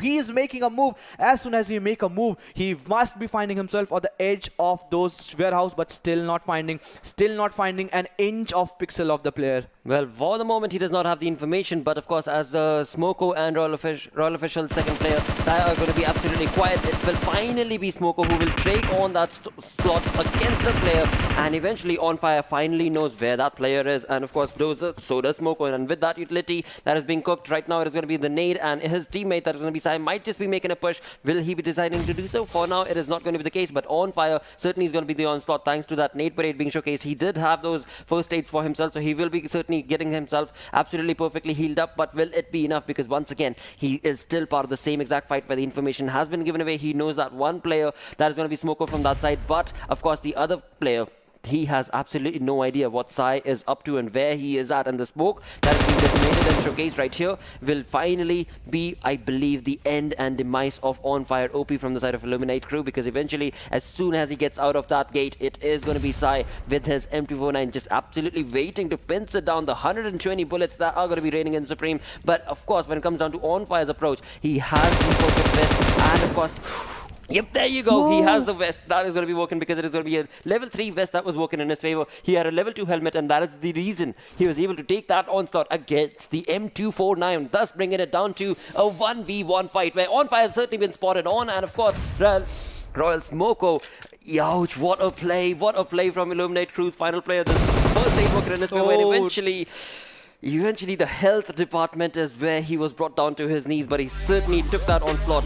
Perfectly set up spray from his Thompson against the M249. Indeed, against Sai's approach was so on point, but Royal Officials had the better half of that fight based on, of course, the 2 players surviving. In doing so, Royal Officials get this second chicken dinner of the day, and it is going to be, of course, on Miramar with 7 kills for themselves, 1,720 damage that this team got themselves, and find themselves on the 3rd spot. So an amazing play from Royal Officials, but you do have to give kudos to Illuminate Crew's final player, On Fire OP. You asked me which team are you going to be looking at. I said one name, and that was Royal Official. And there you have a chicken going to the neighbor. 7 kills, 720 damage, a total of 22 points. What a game for themselves. I mean, not a sort of kill-hungry department is where, but at the end, it's a chicken what you get. True. But what an approach. I mean, I8 Crew's last player that was still surviving. He played the game. He played the game right. I mean, of course, Royal Officials were on to the receiving end for a little bit of that time. So were the final player of Illuminate Crew, with the nade parade being showcased. But the way he was able to utilize that perfect burst against the M249 from Sai was so phenomenal. Had he had the time to be able to get that revive, get that first aid, health perfectly set up, restored, it could have been a perfect 1v1, but this time around, of course, the health department did not favor him, and it was Royal Officials that got the better half of that fight. So just the basis of the start itself, but I have to admit that the skill department was so on point with that. Let's have a look at the MVP coming in from this game, where the most valuable player perhaps has to be from Paradox. Yes, it is. Exactly. Wiz.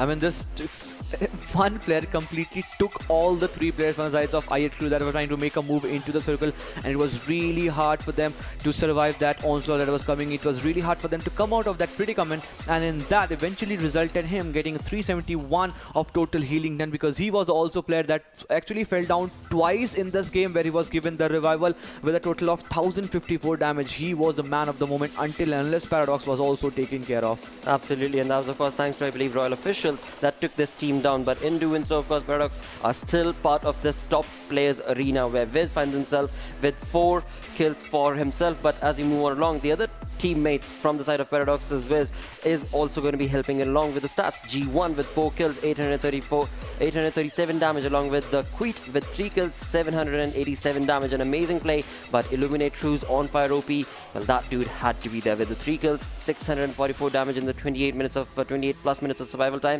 A perfectly dished out damage from the side of Illuminate Crews. But we have to talk about Face of Death's Lupo. He was the one who brought down G1. Yeah, thus and Team Ronak's also lost player. Right, exactly. So he was the one who kind of misbalanced the Paradox gameplay in that regard, because till then Paradox were reigning in supreme with almost 9 kills for themselves. Eventually took 3 kills coming in from different directions, eliminating last player from side of Team Ronak, and as you just mentioned, G1 from side of Paradox, and there was one more player from different directions that was trying to pin him down. But for the moment, it is going to be the match summary that we're getting to see, where Rogue Hitman has got the longest distance kill, 309 meters is what we're getting to see with Paraviz. Obviously, we got him in that MVP list. 1054 is the total maximum amount of damage that he dished out. But moving on along, we got to see the match ranking, where Paradox OCE is still getting the 10 placement points and still topping the chart. I mean, kill hungry kill department is where this team is never satisfied. This team is never satiated. And then we got to see Royal Official, just the 7 kills, still just finding himself at the 22 total points, sharing the equal total tally. Absolutely, we've got first 4 teams with the 2 points that they have for themselves. Paradox OC as well as Royal Officials with 22 points. I mean, again, you have to talk about Paradox OCE's playstyle.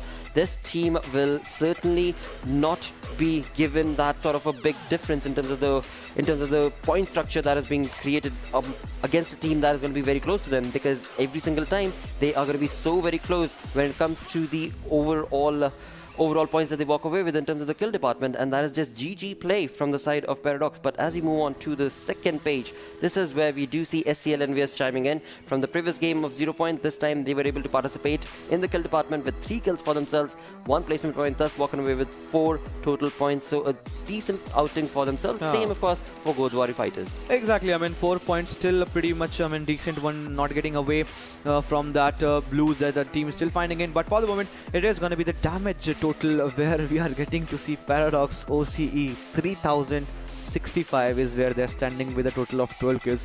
No one near to him. The one that is near to him, that is going to be our official, I guess 17-20, not still half, but still I would consider, I mean, the team that is getting towards them. But still, I mean, yep, there are other teams that are still finding themselves in the position, but 3065 is where Paradox official standing. The kill department is certainly favoring them for the moment. 12 kills, 365 damage. This is just unbelievable stuff. Most certainly is. On the other tangent, talk about a team that were not able to perform this time around. It is going to be Darksyde right there, with only 39 damage that they were able to participate in terms of the overall outing that they were a part of in this entire game, with of course 0 kills to them. It is not the play that was expected from them, but of course they still have so many more days remaining. But again, we've spoken about it, every single game counts, every single day, every single game counts, and in that, Paradox understands that start completely, and therefore this perfect gameplay that has been showcased from them without a chicken dinner, they still find themselves just 1 point shy of that first team, that is going to be Team ZeroDeath with 34 points, and following them, as I said, just 1 point shy is going to be Paradox OCE with 33 points, and then a 10 point difference is where third and fourth position teams find themselves. That's going to be respectively RF Officials and Fury X Nepoz with 22 points. And they share equal point tally. 22-22 is where Fury X Nepoz and RF Official is standing at this moment with just 1 point less to them. It is going to be Team Ronak with total of 21 points, and not much of a difference between them and obviously Illuminate Crew that really made it look possible for them in this match itself. But moving on to the second half of the chart, where we got to see PUBG Minion Esports. PUBG Minion Esports, they were also finding themselves in sort of rotations where they've been cut off, and remember, while they were making a move into the circle, it was again Roll Official that was really not allowing them to make a move. So zone keep situation is where PUBG Minion Esports just find themselves into, and in the early stage of the game they tried to take up the fight but was just not enough for them. And also Entity Nepal, it seemed that things are just not working for them. In the Erangel itself, we saw 2 players eliminated the early stage of the game. In this game itself, 1 player was lost without doing any cause, any dent, and then it was not an easy affair for them. Absolutely were, but with that, we've got 2 more games remaining for the day. We are going to be going on a short little break, after which, of course, is going to be the match of Sanhok. Stick around.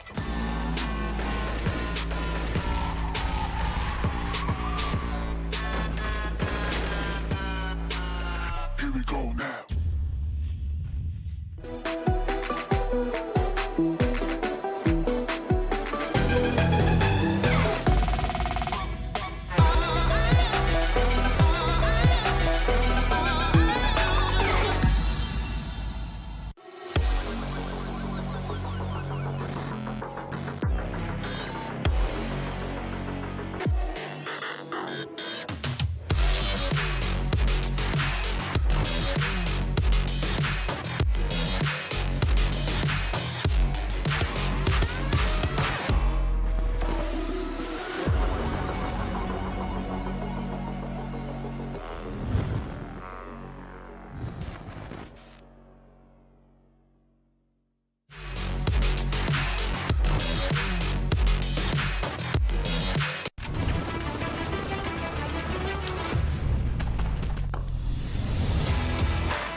Hello and welcome once again to PUBG Mobile Club Open. This is the regional finals day number 1 where we're at, and it is off to an incredible start when it comes to the gameplay itself being showcased from these 16 teams. With that third game going to be going live on Sanhok. So without further ado, let's jump right into it and get the flight path on our screens. Indeed, it is going to be a good start for the moment, as we just got to see Roll Official getting that chicken in favor and some really sort of resistance that we really expected from the sides of Illuminate Crew. But for the moment, it is going to be again Sanhok that is coming its way from the area, from the backhand sides of Camp Charlie down towards the area of Camp Alpha. And what a 2 game that we just got to witness. 3000 was the damage that was secured by one team that was just looking to explode. And since they are trying to carry the momentum without any chicken, I'm talking about obviously about Paradox OCE, they are finding themselves at the second position. Now they are moving towards the area of bootcamp and round, and once they will finding themselves in a good position, it seems that the player are in a complete split situation with Viz towards the area of Camp Bravo, and one player that we can get to see in the maroon marker completely in the area of Camp Alpha.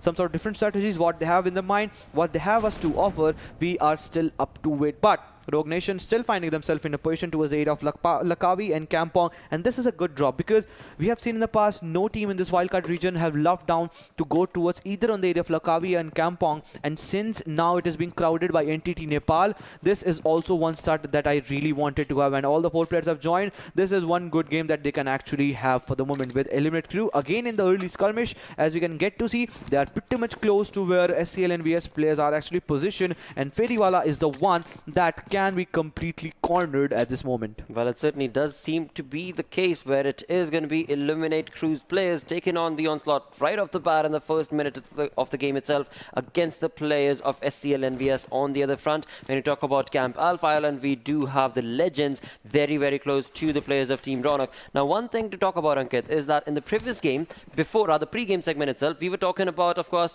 the 2 players that was, of course, from the side, or rather 2 teams, of course, that was from the side of RF officials, as well as the side of, well, none other than Eliminate Crew. So both these teams we spoke about, right? We spoke about both these teams being the ones that we would like to see reign in supreme.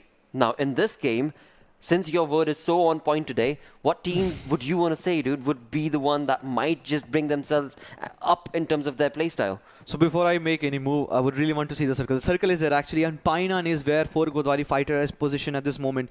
I really can expect Royal Official one more good game because I really get to see Royal Officials might be finding themselves away from all those early skirmish, and if you are playing the game of Sanhok, you really need to find away from all these early skirmish, and if you do so, your half battle is already won itself there. But it seems that Legend Esports, they are getting a lot of shots from different direction, and Team Ronak is one team that is again trying to make a move, and this is one team that doesn't shies away from taking any fight. But as you just mentioned, I mean, 4 Godawari fighters is also one team that is sitting in the Painan area, and they are actually positioned. It is very good positioning at this moment, and if the circle 1 or 2 shift again goes in the same lap, I mean, we have seen in the past, in the last game itself, how Paradox OC was favored by the zone. If that happens, 4 Godawari fighters can really have their prowess going in, and since they have shown their gun gameplay in the last 2 matches itself, it's just the positioning where they might be lacking, and if they get all these circle favors and all these advantages, they can really make it big for this Sanhok itself. I honestly hope so too. I mean,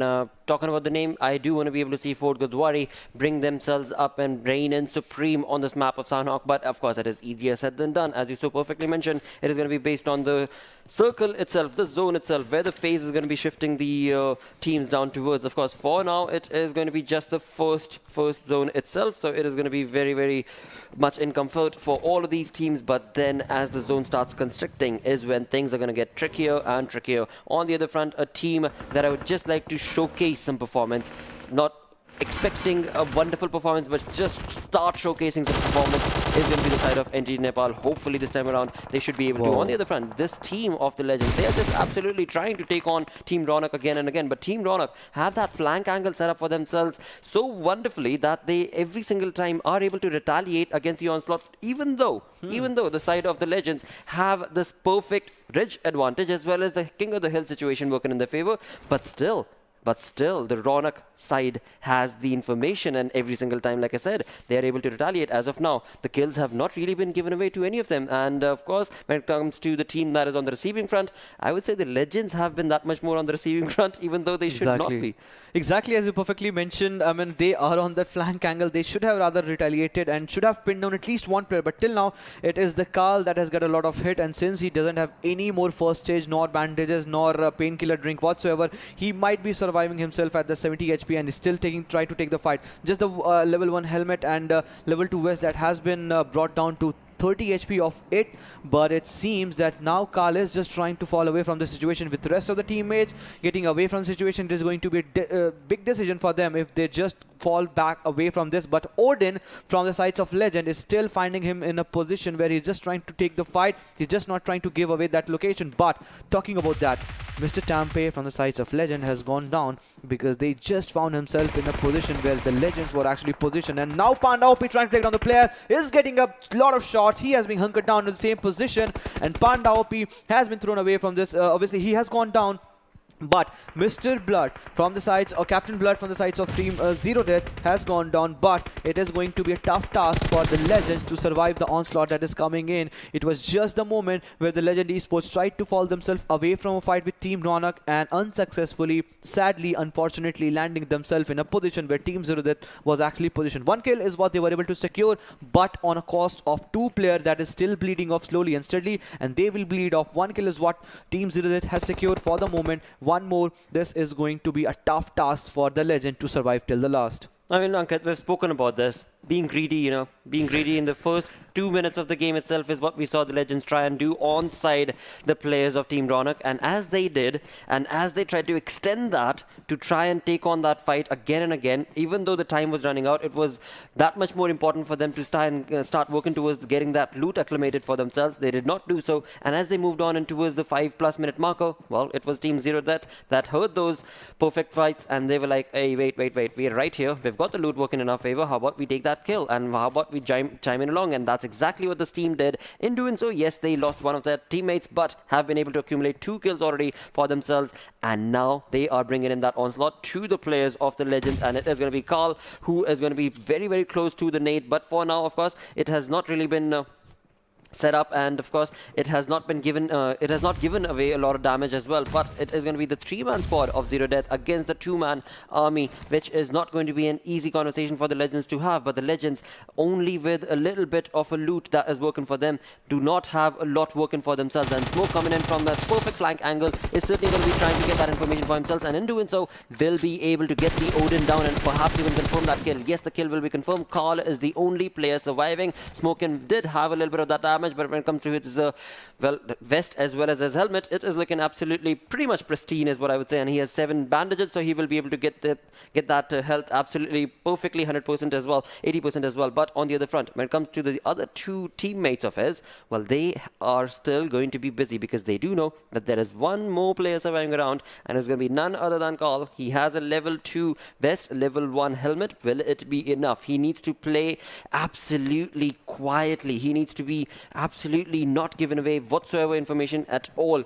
Even if he catches them off guard, he should try and not get that fight, because as soon as he tries to take one player knock, well, the other teammates are going to chime in along and get that kill confirmed for themselves. And being the one final player remaining for the side of the Legend Esports, well, he certainly is doing exactly that. With 98 meters is what the distance is when it comes down to the zone itself. And it seems like the side of that ZeroDeath, they have decided that perhaps the final player has tried to get into the zone, or rather, well, ZeroDeath will try and get into the zone, and maybe as they find themselves into the compound, as we can see on the minimap, they're going to maybe just try and gatekeep the situation against this final player. We shall have to see if that will be the case or not. But the final player of the Legend Esports does know the game, and of course understands that for now, all he has to do is start working towards those placement points, and in doing so, he should hopefully be able to move on along into the gameplay as well. But on the other front, it is going to be none other than Fear 10 who are taking on the players of Rogue Nation, and it will be Admiral lost to the cause along with Rogue Zeus, who has been knocked. What a play Fear 10 is bringing in. They have one player knocked, that's going to be Hayes, but of course Ragnar will be given that perfect revival to him, and it is Fear 10 who are looking absolutely in control, because it is going to be 2 players from Rogue Nation who have been dropped down to their knees. Hitman given that survival, but will it be enough? Will Fear 10 be able to catch him? Will they be able to get that utilities on point to be able to just confirm that kill before that, well, before that revival is confirmed is what I was going to say, but the revival has been confirmed, but the information has certainly been given away, and now it is going to be Fear 10 bringing in that perfectly dominated spray and control, but not before Hitman retaliates as well. And Hitman, being the one final player once again from the side of Rogue Nation, is on with this team and is certainly going to be pincing down so many of these players. But even though he was able to bring down 2 of the opponents' health down to almost 15%, sadly he will not be given that final blow. It is going to be the side of Rogue Nation sent back into the lobby, and with that we still are remaining with 15 teams. It is going to be quite a tricky affair for the side of the teams who find themselves in the center of the zone, because there are going to be so many teams in so close proximity. We do have PUBG Minions, we of course do have the side of Ixcel, and from the other front it is going to be Illuminate Crew also making that rotation. On the other tangent, well, we did just see the fight that was showcased from the side of Alpha Island, that was ZeroDeath against the players of the Legends, who are also going to be moving themselves into the main island itself. So a lot of teams moving in towards the center, and that is where a lot of onslaught can be showcased from so many of these teams. The tricky part is all 3 islands is still in contestation, but as soon as the circle will make a shift, it is bound to have that Camp Alpha will be finding itself away from that vicinity of that the zone that will be forming it. But Carl is still surviving. As you got to see, he found that alternative route, and just because of that, he is still surviving. But on different tangent, it is going to be entity Nepal that is now all of a sudden is trying to retaliate onto the players of Urex Nepoz, and it seems that it is their demise. That's a complete demise, as we can get to see the teams have secured 2 kills and entity Nepal have slowly and steadily making a move, and this is one strategy, this is one comeback that we were waiting for. But let's do it. He needs to make sure that is still other player present in the same vicinity, and sandwich situation is what we can expect. But from different tangent, it is going to be Darksyde that is trying to pin them down with some other players still alive from the sides of different teams. I mean, entity Nepal, as soon as they have got all those kills, the players are going for the loots. They are being hungry, they are being greedy for this moment, and this might just contend for a moment, but it seems the distance is pretty much more between them and the Darksyde, as Guacha was trying to take the shots, but Mahang is making sure that even if one shot comes in, he will be the one that will be trying to retaliate, and this is the moment of truth. This is the moment of truth, as the circle will be going for a shift, and then it will be decide for a lot of teams' faith, and then we might get to see what sort of strategies the teams will be strategizing upon. As now Paradox, it seems that they are expecting the circles to go for a shift. This is a curveball that has been thrown onto the face of Paradox OC. Now they are in a limbo, they are in a cataclysm, that with direction they make a move. As they make a move, it will be PUBG Minion, it will be Ixcel, it will be teams like Fear 10. Even if they go for those extreme southeastern rotation, it's just the only one route that I can see from my optics, that if they go from that northern side, but that will be a longer one. If they do so, it is going to be some other team that will be still available in the vicinity. That means they need to take the fight. If they take the fight, that will be an easy passage for them. If they don't, players will be trying to pin them down for sure. Absolutely. Right now we do have RF officials on our screens as they're trying to make that rotation in this almost 13-minute marker in the third zone itself. And as this team makes that rotation, we did just see that Illuminate crew were right on in front of them as well. So will this result in the team getting caught off guard? We shall have to see. Or will it be perhaps Illuminate crew that our officials could get the better half of fight against? But right now it is going to be the side of SCL EnvyUS that are finding themselves at the edge of the zone. Getting into the comfort is certainly going to be easy,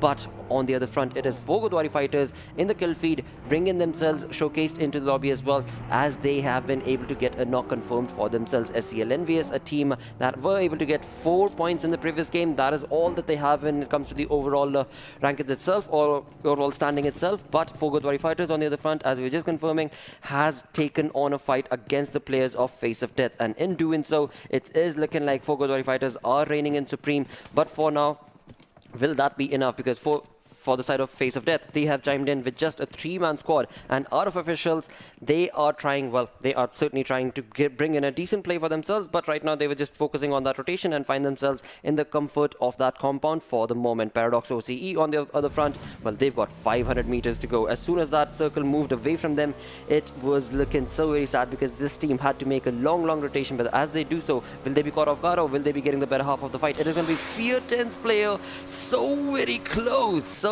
very close. That rotation was from that side, but eventually it is looking like his life has been spared, and it is just the luck that favored him. But of course, Fear 10's players are still around in the vicinity, and Paradox, they are going to have to make this such a long rotation that it is not going to be an easy task. They have converted into a 2-man split, but right here, NEPAL out in the open, Mahang, the player who we've seen again and again bring in a lot of dominating plays, out in the open is certainly not going to be able to favor him, and it is going to be Fury Nepoz player who will be able to pincer him down. But in doing so, let's do it. His teammate will be certainly retaliating against that onslaught, and that is where the player of course, Fury Nepoz will move away from that watchtower and try and, of course, push on to the players of NEPAL, and in doing so, have already been able to confirm the 2 kills and just 2 players remaining from NEPAL, and they're going to push on along to get that kill confirmed. They will be able to do so, and in that, this team has gotten 4 kills for themselves. themselves. A perfect turn of events for the side of NEPAL indeed. Yes, they did lose 2 of their players,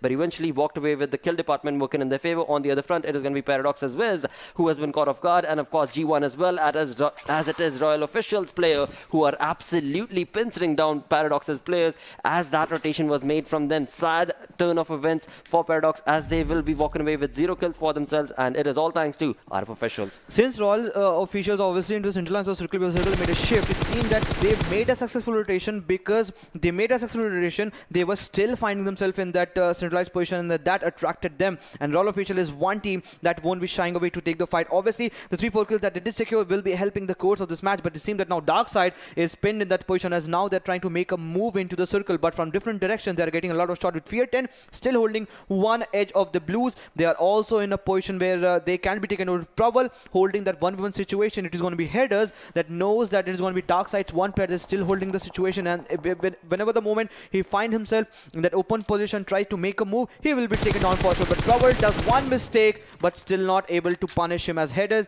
trying to pull him down, but from different direction. It is going to be FOT, that is going to be Fear of Death. So a lot of third party situations still in the Blues. That is still happening in this game of Sanhok, as we just got to see the circle made a shift, and from the northern side it is going to be Team Ronak that will be completely trying to dominate this circle. Well, what a play this is turning out to be, where indeed it is going to be the players of the Fear 10 that are on our screens right here, as 2 of them are the only mans remaining from their side, and they are going to be trying to get themselves in the zone, and so are the teams of NEPAL's 2 players as well. But Darksyde, a team that needs those points, they have one of their players already knocked, that's going to be Ghost.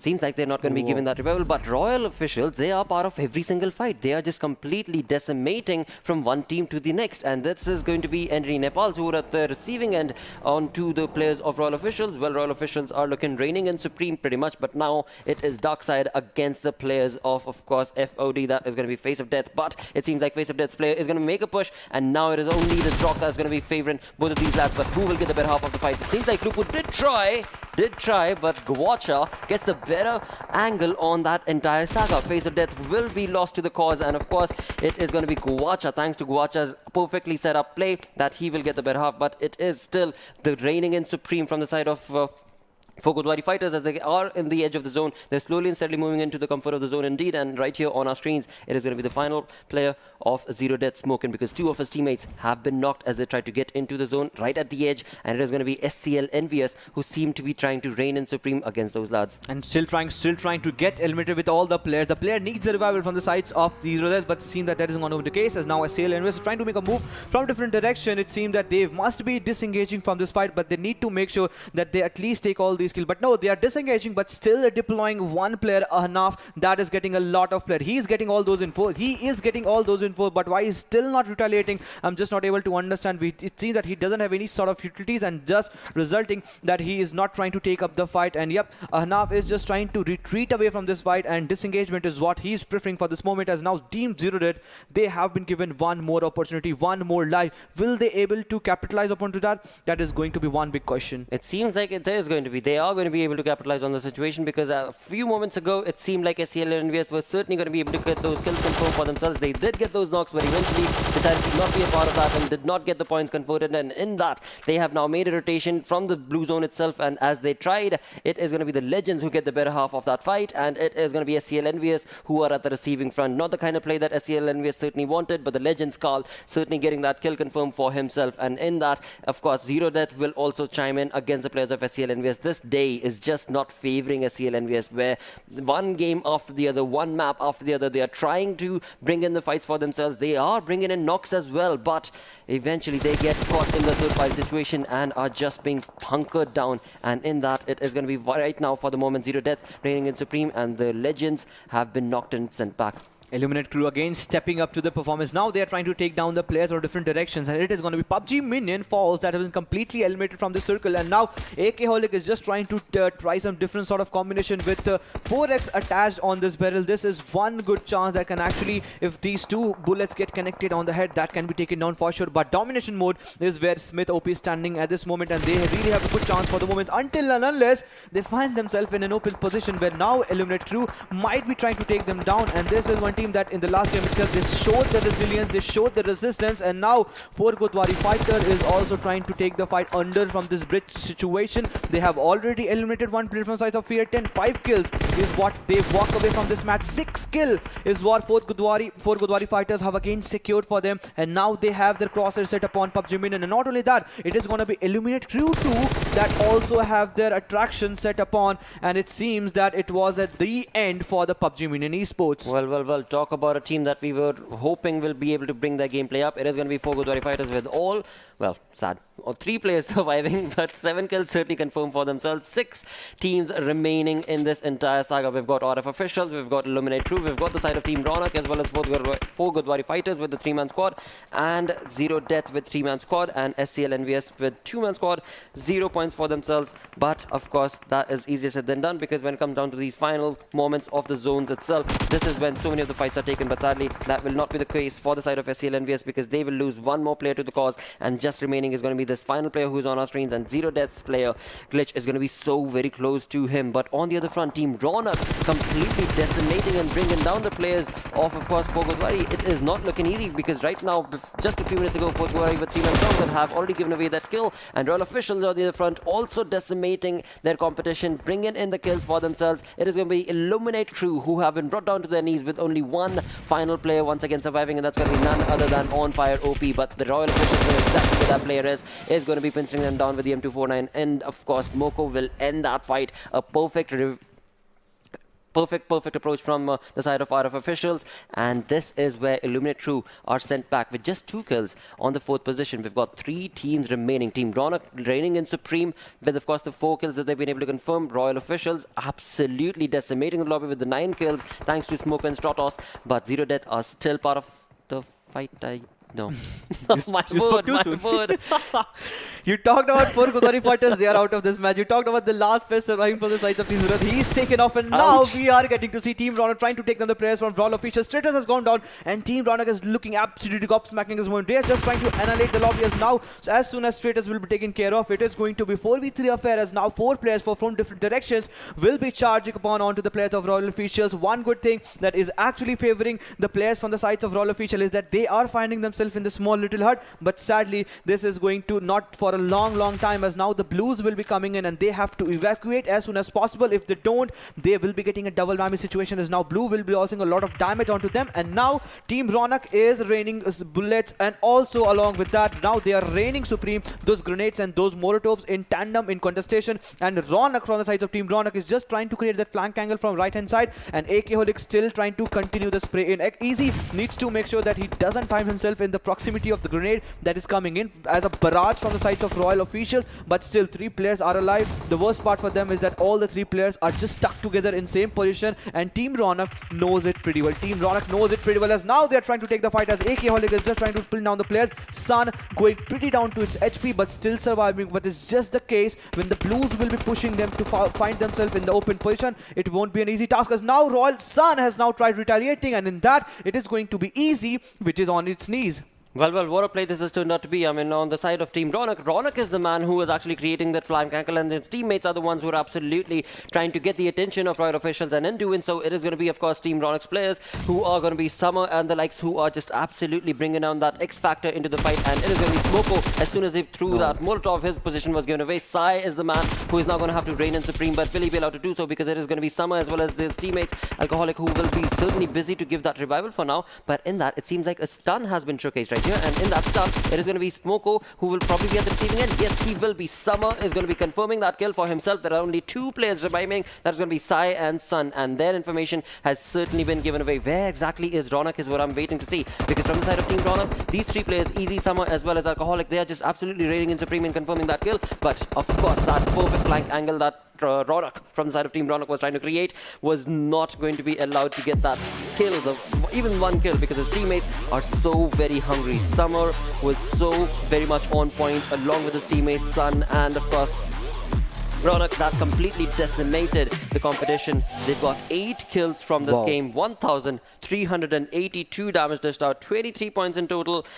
on the second position in the overall ranking. A perfect play and a perfect approach from the side of Team Ronak, but I have to admit, I do not like the fact, Team Ronak, that as soon as I was talking about Godawari fighters doing so well, they found themselves at the edge of the zone, get themselves away from the blue zone, and it was of course Team Ronak that within a matter of seconds was absolutely decimate the team that I was trying to support right there, and that is something that I will not forgive you for. But what a play from Team Ronak, absolutely decimating from one fight to the next. What a game. You talk about rotations, you talk about the flank angles. It was Ronak eventually from the sides of Team Rock that gave that important push, and he was the one that was really gathering a lot of info. He brought that first knock, but then it was easy from the sides of Rod Official that brought the knock onto Team Ronak, and then it was a water resistance at the end of the day, because Team Ronak, they were charging in, all the 4 players were charging in, they were getting the numbers advantage, but again, Royal Official, I mean, in this last game itself, all the 3 players were stuck in that same vicinity of 5 meter or what so, but still all the 3 players played to perfection. But for the moment, it is going to be the man of the moment, and that is going to be the most valuable player, and that is again Stratus from the sides of Royal Official. 5 kills, 811 damage, no assists whatsoever, but healing done is still a pretty decent one. Survival time is still pretty a decent one, 21 minutes 17 seconds, and he was the one that did falter down in the last half of the game when it was Team Ronak that was charging upon to him. Absolutely. I mean, you have to admit, Royal Officials, once again, this was a very consistent team. They found themselves not only taking down the players of Paradox, but so many other players as well, as they were absolutely pincering down from the position that they found themselves in against their opponents, and that is exactly what you want to be able to do. You get yourself in the comfort of the zone, yes, but then how exactly do you utilize that information? Well, by pincering down your opponents, and that is where Royal Officials certainly reigned supreme, with Stratus of course being the MVP, 5 kills. Along with that, talking about the top players from this game itself, it was Team Ronak Summer right here with 4 kills, 479 damage that this dude was able to dish out. An amazing turn of events, and Godawari fighters, Zeems Gaming also chiming in along. Not to forget 689 damage. Kill was certainly not going into his favor, and he was just not able to convert the kill, but damage is where the team actually favored him. And we were talking about domination that Godawari fighter was giving in, that was just looking so fantastic for the moment until and unless they were taken down. But Royal Official, along with Stratus, it is also gonna be Smoko. Now this is the second time in this day, I mean this last 3 games, where Smoko has actually had that very startling gameplay, and thus finding himself in the match summary itself as the highest kill is where he is finding with a total of 5 kills, 246 meters the longest distance. But then Stratus eventually just bamboozled the complete lobby with 8811 damage, and then not a lot of utilities were used, as we are accustomed to get to see those Sanhoks, apart from those grenades and those molotovs that are being used. But 10 is where 1v1 standing with on fire again. I mean, this is also one dude from the sides of Illuminate Q that really survived till the last. You remember when the push was made from the sides of Royal Official, it was him that was surviving for the last moment. In the eventually game, it was of the Miramar itself. He was the one that was surviving till the last. So he has the survivability tactics. He just need other players to actually step up and help him solve his course. Absolutely. Be on fire just like him, Illuminate Crew's teammates. Again, I mean, that is of course easier said than done, because the gameplay that has been showcased from the entirety of the lobby is so very dominating. From one side to the next, from one game to the next, it is just an absolute perfect play being showcased. Absolutely, completely decimating from one team to the next is what this entire lobby is doing actually. So talking about the match ranking, we of course do have Team Ronak walking away with that chicken dinner with 23 points. But once again, as the day has been progressing on along, it is not like a completely different domination, because the team that is right below them is going to be RF Official with just 1 point shy. This time around, it was an interesting turn of events where Paradox were not allowed to even participate. They walked away with 0 kills for themselves. And when it comes to the placement points, we shall see if at all they did get any placement points. I doubt they did. But moving on towards another team that we were talking about, Godawari fighters, 7 kills to them, 6 placement points. Had Team Ronak not been so much on point, Godawari probably would have had more placement points. But GG play. GG play to Godawari indeed, and of course with that Illuminate Crew on that 5th spot with 10 points to them. So again, this first page itself, we have teams who have been part of those kill departments again and again. Indeed it is. I mean, a lot of teams that really performed in the last game itself. It was all official getting the first position in the game of Miramar, getting the chicken. This time they were the team that at least got 12 placement points along with a kill. But as you just mentioned, Paradox OC did falter down and they were not able to secure not a kill, not a placement point. And thus, I mean, all credits needs to go towards the Royal official because they made a move into the circle, Camp Bravo. And once they fight in the same position, I guess it was with the help of vehicle. Maybe they were trying to rotate, or maybe they just got a lot of sound cues onto them, because we just saw when they were trying to make a move from that Camp Alpha Island, there was no other team that were trying to contest them. There were some teams, but still not enough for them. But as we just got to see, we need to move on one more graphic, and that is going to be of the damage graph, and then we'll get to decide which team were actually looking good. And there we go. It is going to be Royal official again. Last time it was a huge damage, I guess, of 1900. This time in a game of Sanhok, 1499, close to 1500 is what they secure. Along with them, it is going to be Team Ronak that is also finding themselves in the 1382, and a lot of teams that has crossed that 1000 bar. Talk about Team ZeroDeath, talk about 4 Godawari fighters, talk about Team Illuminate Crew. A lot of team has inched towards those 1000 marks. Absolutely. I do want to also mention the side of SCL EnvyUS, a team that were able to participate in 470 damage.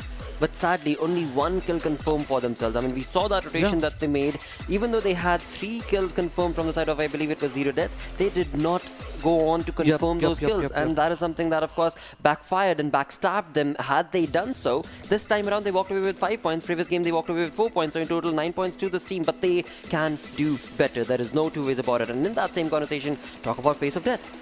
I mean, 724 damage, but only 1 kill being confirmed. So again, we can clearly see that these teams are hungry when it comes to the kill department. They're trying their level best because that's the way the damage bar rises as you take on those fights, as you try and dominate against your opponent, as you land those sprays onto your opponents. That is how this damage histogram is being created. But if you're not able to confirm that knock into a kill, then you don't really walk away with those points. And the points is what you need to be playing for, where few of these teams are absolutely reigning in supreme. We've got Team ZeroDeath right here with that chicken dinner, 50 points to that team. Wow. Team Ronak moving on along onto that second position with 44 points, 1 chicken dinner. Before this match, it was Team ZeroDeath that was lacking in the kill department. This match again, now since they have got the half-century mark in this just the 3 matches, they are 4 kills more than where Paradox OC is standing at this moment.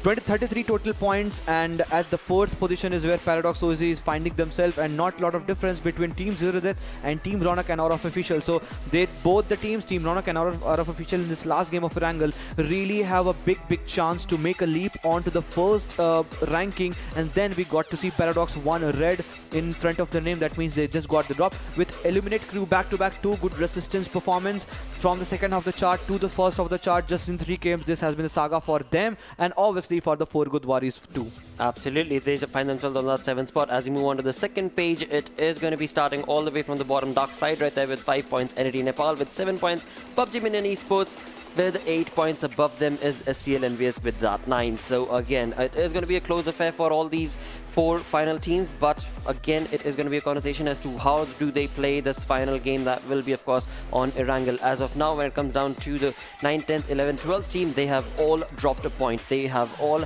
kind of pinned it down, because we just saw Face of Death were part of so many of the damage histograms, but eventually just 1 point is what they walked away with in terms of the kill department. So not the kind of play that they would have expected on this map of Sanhok. Same can be said for Fiatin, the Legends as well, because the Legends we saw were a little kill hungry. They were caught off guard, and of course it was the Ronak that they were trying to take a fight against. Had they not done so and waited a little bit, they probably would have been able to walk away with a lot more points from this game. With that, we've got 3 games done on this day number 1 of the region finals of PMCO Wildcard region itself. But with all of this taken care of, 1 more game still remains, and as of now, of course, it is going to be a conversation about Paradox OCE and their gameplay, and of course Hazard and the likes as to where are they missing, what is it that they are not being able to do right, or is it the fact that the entirety of the teams in the lobby have understood Paradox play and are therefore penciling them down?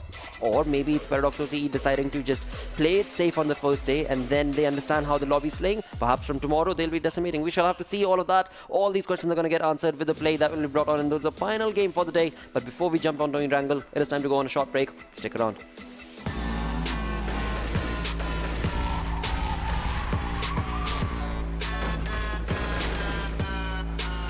Here we go now.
Hello and welcome to PUBG Mobile Club Open Fall Split 2021. We're in the Wildcard Regional Finals. This is day number 1 of the entire saga. Final game is what is going to get started right about now. With that, Erangel is going to be the map. Let's jump right into it with the flight path on our screens any minute now. And it is going to be Ankit to take us through the initial few moments. Yeah, Milta Power downtown to the area of Georgia Police, where we're getting to see a completely northern sort of dominated flight path where teams that love to go towards the area of military base, talk about PUBG Minion, they might find some sort of hindrance and those early jinx, those in the very early stage of the game, but still we are not done, as now the players are taking their course slowly and steadily. No Upnai, this time it is gonna be Darksyde that will be taking control of it, with one more team that is making a close in towards the same area. It is going to be a tough task for them if the circle goes towards the northern side, just imagine. But for the moment, Lipovka is where SCL and one more team is finding themselves into the same vicinity. As soon as the players got down, we might get to see some of those early contestation. Is it gonna be Paradox that is finding themselves with SCL EnvyUS in the area of Lipovka?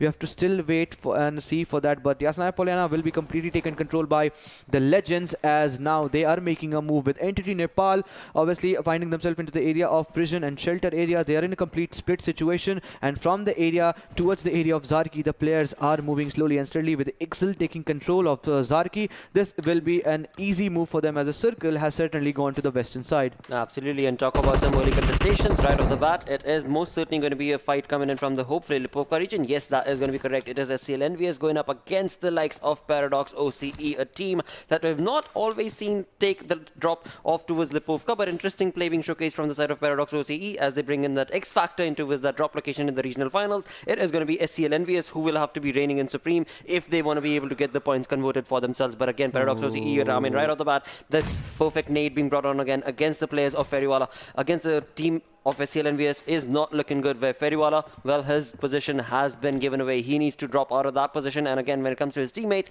he needs to get a better help from his teammates. His teammates certainly trying their level best to get the information, of course, will not be allowed to do so because Paradox's players are going to be creating that flank angle. We just saw for a millisecond it was Hazard right there on the flank angle, but on the other front, it seems like it is going to be Illuminates on fire OP who will be part of a first knock being brought on into the game with a nade parade. But in the front, it is of course Paradox OCE's players who are creating a perfectly dominating play against the players of SCL, and on fire OP will confirm that kill for himself. G1 right here, not looking too good, but what a cover for him. This is not the kind of play that was anticipated, but Paradox's player Hazard right there was out into a flank angle. We saw him bring that rotation, but eventually he will be caught, and it is going to be of course Shafi and his teammates who will get the better half of that situation. Now the only thing that they can do is try and confirm that into a kill, into a point for themselves, but it seems like Hazard will be moving away from that position because it has been given away, and now it will be a different approach that Paradox will have to create. It for a moment seemed like Hazard's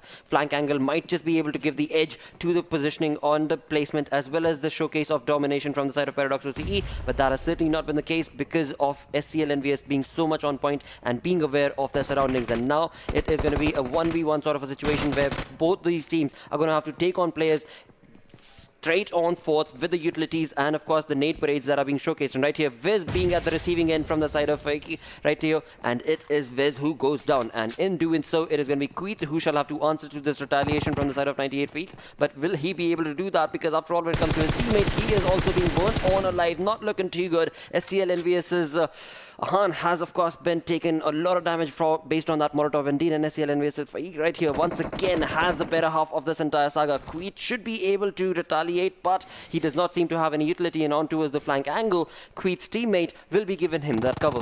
He is giving that cover, but it seems that the Para's Viz will be taken care of, as now Shafi is trying to make a push from the backhand side, but he has got a lot of shot with Viz getting taken care of from this match. Is going to be quit with the help of that Lil Uzi. He's trying to dish out a lot of damage, but the distance is still away, and we get to see Uzi there a lot of spread if you're trying to take the fight in long or mid to a long distance fight. But Quit really needs to take care of, as now the players are in a number disadvantage from the size of Paradox, with G1 pretty much close to where the positioning of it is. It is going to be enough One more knock. This will be putting a big dent onto the face of SCL. And now Paradox are on a charge, and now they're trying to eliminate the player as soon as they get possible. It is going to be G1 that will take in at least 2 knock, and he will be making sure that the third one will also be secured, as now Fairywalla's position has also been compromised, and in doing that, it is going to be Shafi's. Their location is still known to them, and the 3 players from the sides of all the Paradox are completely high on HP, with Hazer getting 70 to 80% HP in his way. It is going to be a tough task for SCL EnvyUS to survive the situation, but still they are giving a fight. They are giving a fight, but they really need to pull out a big task, a big Herculean task in order to take down the fight. But it seemed that as soon as all the 3 players were charged onto the last player surviving, it was an all easy affair for Paradox. Getting 4 kills in the early stage of the game at the loss of one big name, Wiz, this might just hurt him. Well, they still do have to get into the comfort of the zone from Lipovka that they've dropped on into. With 2,000 plus meters, the rotation is what this team will have to make. Talking about the circle itself, we do have so many of these teams who find themselves in the comfort of the zone and are looking absolutely comfortable because they do not have any teams contesting their drop locations for now. We do have School being taken over from the side of Godawari fighters on towards the northern front. We do have Ixcel down towards Zarki, along with Rogue Nation being very close to them towards the Georgiopol. So if Ixcel make that rotation from Georgiopol region itself and from that same bridge, it could be Rogue who might be the X factor against that rotation from Ixcel, but we shall have to see if that will be the case or not. Still sticking to the north, we also do have Royal officials who are up towards Savoni region. As of now, they have absolutely no contestation whatsoever, nor have they decided to make that rotation. On the other tangent, it is going to be, of course, the side of, from the looks of it, PUBG Minions, who were taking on some fire against some team, but not entirely sure which team could it be. It could very well be Fury X Nepoz, or it could also be Darksyde, because we can see that PUBG Mobile PUBG Minions find themselves onto the military base with the likes of Darksyde as well. So it could have been the team of Darksyde that they were taking on a fight against. But talking about Darksyde, now this team needs to get some points for themselves. This team needs to understand the gameplay that they're showcasing is not working in their favor from one game to the next. You look at this, I mean, there can be some sort of contestation into military base island. As soon as PUBG Minion realized that there is a bridge cap situation, as Fury X Nepoz was still on that positioning, it was seemingly possible for them to actually make a move from that military base island, but now they're trying to make a maneuver from the Novorupna bridge, and in that they might just find themselves in a skirmish, and this might just dent any of these teams. You have to still wait for that, but as soon as they just found them, it is going to be Darksyde that will be getting a safe entry into zone. As soon as they make a move, it will be PUBG Minion that might just backstab them, but still the players are on a move. Some are on a move, some are still positioned just in a way. I'm still not able to figure out what is exactly happening, because the players are moving back and forth, but now it seems that now they are completely committed that all the 4 players will be moving in this way, whatever be the case, and PUBG Minion knows this. They are not giving any shot. That means they also need to take this route, and one thing is for sure, that PUBG Minion will be taking the Novorupna bridge for sure. But on a different tangent, it is going to be Team ZeroDeath. I mean, this team really started the day off with an explosion. We got to see a lot of kills secured. 29 total points, if not wrong, was secured in the very first game, with a total lot of kills in the very first game itself. It was Erangel. This time again, Erangel getting a better half of the circle is what they expected and what PUBG God has granted them. And this is one game that they can actually finish their day off in style as well. Absolutely, but the sad turn of events for the side of ZeroDeath is the fact that Illuminate crew were the ones who reigned in supreme against them and brought 2 of their players down in the initial few moments. That is something that is certainly going to be hampering their progress, but we shall have to see what sort of a play style will this team be working towards. They could very well get that placement point still working towards them, and that in turn will help them get a better positioning onto the overall ranking eventually. But talk about the first airdrop. We do have the LMG being dropped on along once again, where the MG3 is a gun that has been utilized again and again from so many of these players. On the other front, it is going to be Fear 10's player taking on the players of Illuminate True, as Illuminate True make a rotation. Seems like Fear 10 has caught them off guard, and it is Paradox who have found themselves in the comfort of the zone, and there's going to be absolutely no team to contest them from that area. So absolutely perfect turn of events as they make that eastern rotation for themselves. But will it be enough? Now the conversation is how the other team is going to be retaliating from the position of Paradox, because for now they are going to be out and comfortable, but as they get themselves towards center and center, so many of these teams are going to be wanting to take on that fight, and Paradox find themselves with just a 3-man squad. On the other front, it seems like PUBG Minions as well as Darksyde have made that rotation, and Darksyde, with the gameplay that they've showcased, seems to be not wanting to take on a fight. This team is being so very passive. They're allowing the sides of a PUBG Minion just cross over their compound. Absolutely no hindrances from their side for the moment, but the other teams are not going to be this easy on you, Darksyde. Keep that in mind, and that is something that this team will have to realize the hard way from the looks of it. On the other front, when you talk about the fights, it is going to be the fights that are being brought on from the side of the Legends, who find themselves in the center alongside the players of Ixcel for the moment, and MVP right there being brought on. Eventually, will this be a fight that will go against the Legends or not? Because last time we did see they tried to take on a fight, but sadly were hunkered down with a third-party situation on Sanhok. That was certainly the case, but this time indeed it is, because the circle has gone for a shift, and since all the 15 teams are still alive with 56 players, we just got to see a lot of ruckus was created, and in that turmoil, anything can happen. For the moment, it's going to be Panda OP just trying to pin down the player. Assassin is trying to make a move, a bold move, I would rather say, because he actually knew that this is the same compound where the Legends are positioned for this moment, and this is a strategized push. This is not a loitering around fact.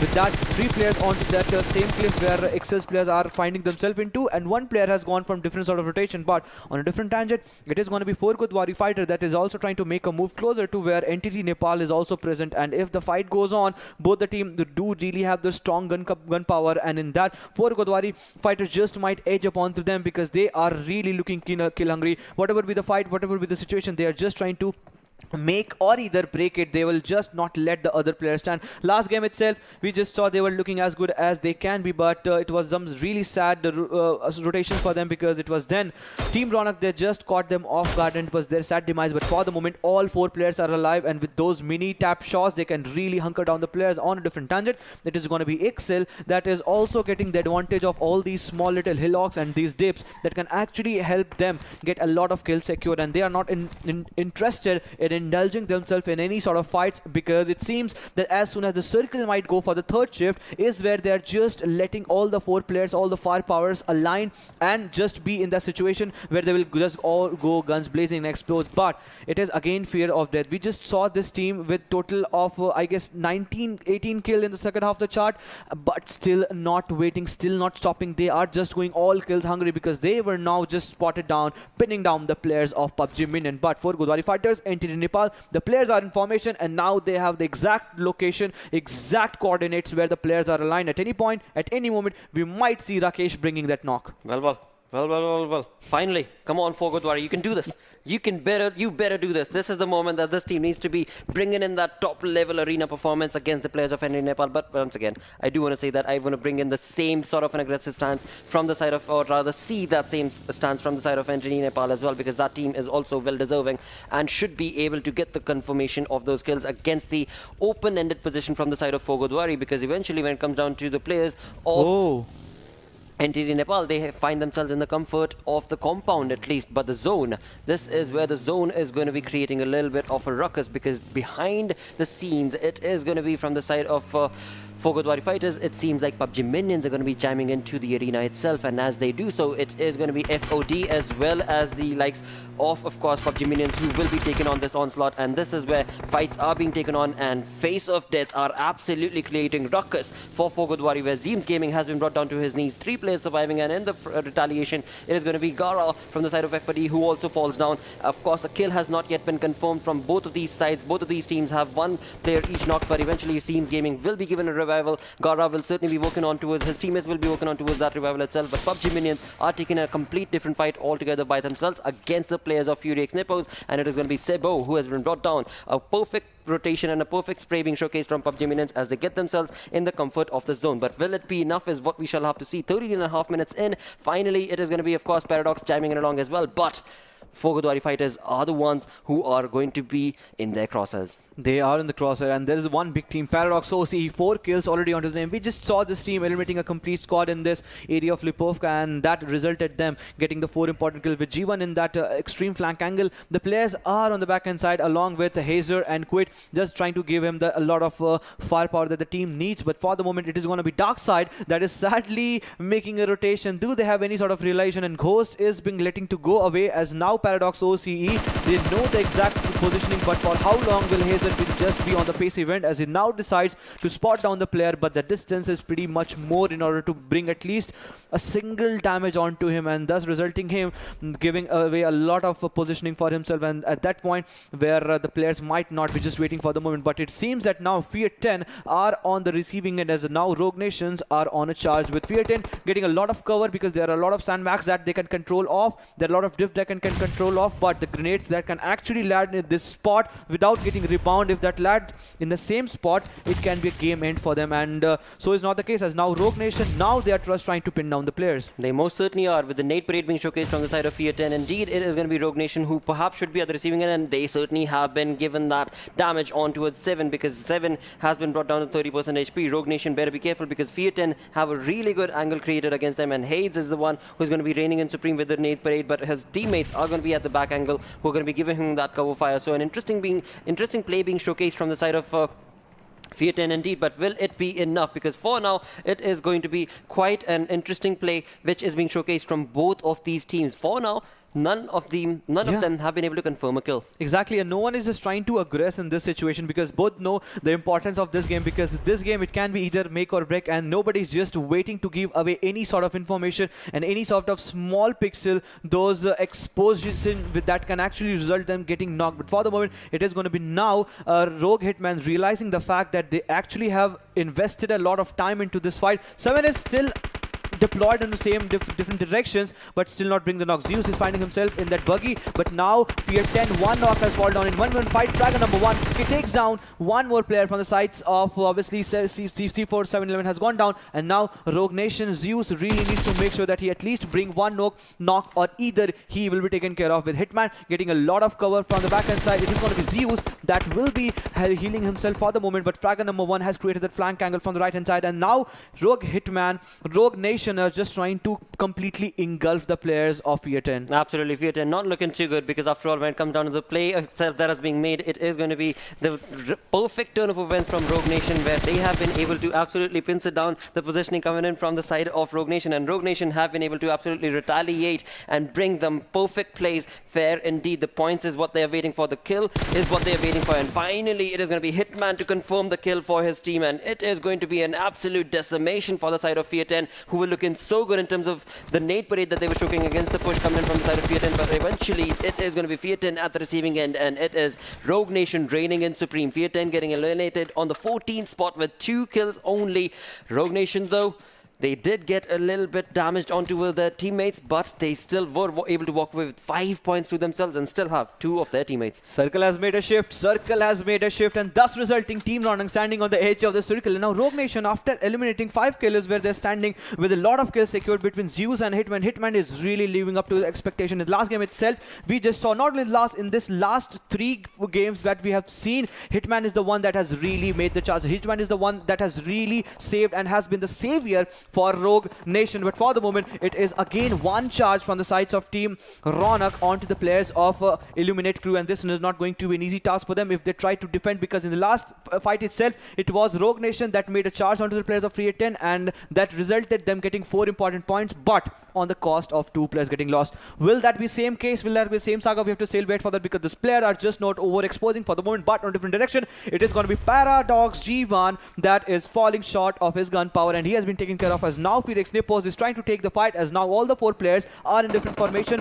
with 1 player. Let's do it in the complete vicinity if this gets connected, because he have already given a lot of sound cues with this footstep, but still not brought 1 knock. This grenade connects, but still not enough to take him down. Absolutely. For now, Phoenix Nepos have 0 kills for themselves, but what a perfect play being showcased from the side of NEPAL, where they have absolutely all 4 players alive. They have the information, but what sort of a play will they be making indeed? But eventually, it is going to be a conversation for both of these teams to retaliate against the push being showcased, because after all, they do need those points. Both these teams need those points. Entity Nepals need that much more than Fury X Nepos indeed, but we shall have to see if that will be the case or not. But we of course are trying to find out what sort of a play style will this team of Entity Nepal be moving on along with, compared to the way that they've showcased right now, compared to the previous games that they've gameplay that they've showcased in the previous game. It is looking like a passive approach that this team has taken for now, but eventually, as the day progressed on along, they were part of fights, they were part of kill department, and of course,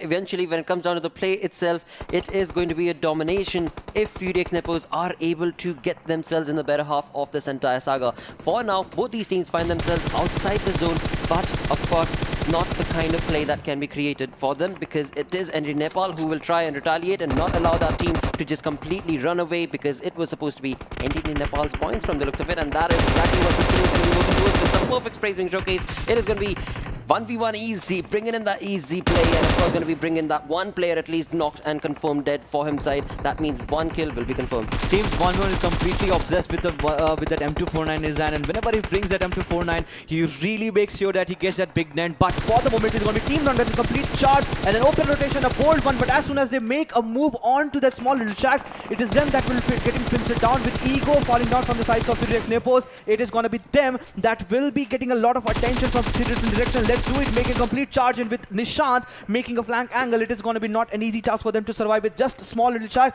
They really need to smoke out the whole area. If they don't, it is going to be a tough angle. And there we go, a charge is going in from the sides of NEPAL, and it's just the moment where the complete squad will be wiped out. Absolutely, we've got 13 teams remaining. Every single moment we look at into the game, there are fights being created, and 21 minutes into the game, this is absolute ruckus that has been resulting in domination from the side of these teams. But it is going to be NEPAL who have been able to confirm with just that one knock and one of their teammates dead. That's going to be Mahang. 3 of their teammates still reviving, still surviving with 4 kills for themselves. NEPAL is looking pretty good in this fight. Again, 12 teams remaining. The circle has moved, or rather pushed these teams out in the open. It is going to be Paradox who have lost 1 or 2 of their players. One player, G1, has already been knocked. It is all down to Queet and his gameplay and his playstyle that will result in what sort of a finish will this team of Paradox OCE be able to do. He's still 50 meters away. Slowly and surely, he's trying to get himself in the comfort, but will he be allowed? Because after all, 12 teams in 5th zone is not going to be allowing so many of these teams. The zone itself is not going to be allowing so many of these teams to be sharing this small little surface.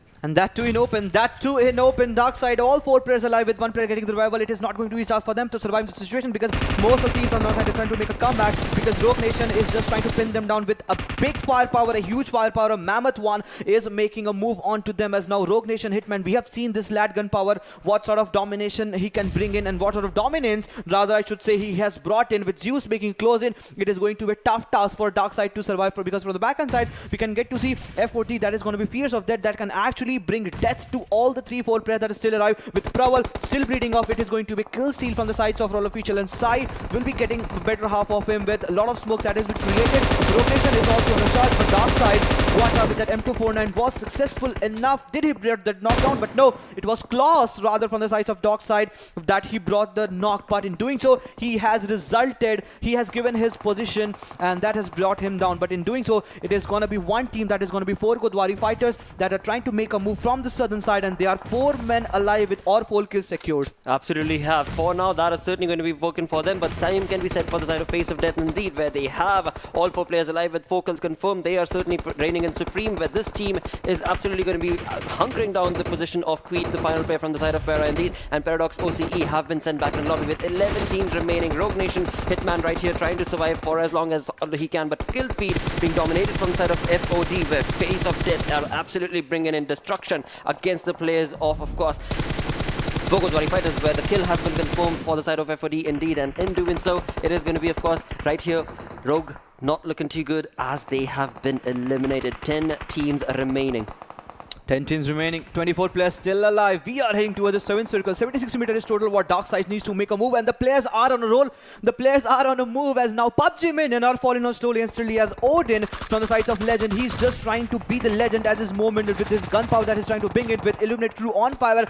I mean, a lot of SMGs action. You talk about Cobra using that UMP, you talk about Cobra using the Bison, SMGs, UMPs, Thompson. A lot of the SMGs are being used, and along with that, it is gonna be AKM's action that is coming in with Legend making a push onto the players of Illuminate Crew. It is going to be not longer where On Fire would survive and the player would be getting the revival, but there is certainly one good chance for the Legends, as they are now trained to make a move into the circle. There is not a lot of teams that are still alive. Those who were alive that were taken care of, but in doing so, it is going to be Zeems Gaming from the sides of 4 Godawari fighter. This lad is again featuring in that kill feed tally. Absolutely, with 5 kills already confirmed for the dude, it is looking absolutely ferocious play being showcased from the side of 4 Godawari fighters, where they've got 9 kills confirmed for themselves. The Legends are still part of the arena with 4 kills, 4 of the teammates, of course, surviving, but it is only 6 teams remaining. It is face of death with 7 kills confirmed for themselves. They are going to be slowly and steadily moving on along, but very close to their vicinity is also going to be, of course, the team of Godawari. So we do see FOD.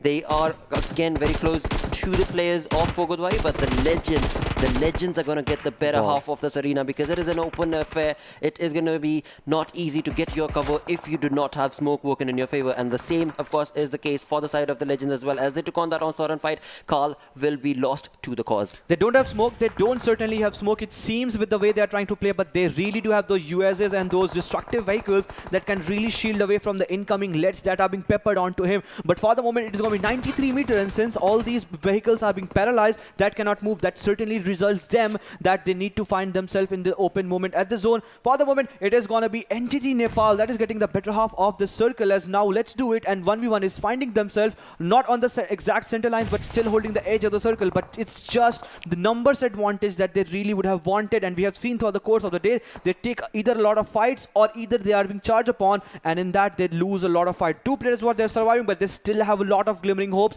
that can actually result them getting 1 chicken at least before they end the day 1 of these regional finals. And we are heading towards the last circle, not the last circle eventually, because the 7th, but the fights are just happening as now Zeems Gaming is just not stopping. 13 kills is what the team is standing for the moment, and they are just not stopping. Odin will be taken care of, as now 4 Godawari fighters with all the 3 players alive holding the northeastern edge. They are into the circle. They have a lot of vehicles to actually make a cover off, and they are certainly the team to make a bet upon. Absolutely, because this team has a circle working in their favor. This team has the points working in their favor in terms of the kill department, and eventually when it comes down to the teams itself, the opponent teams themselves, it is not looking easy for the opponent teams to stand up through the aggression being showcased from the side of Godawari. Also, the circle favoring them gives them the upper hand at the advantage indeed, and in doing so, it is going to be PM.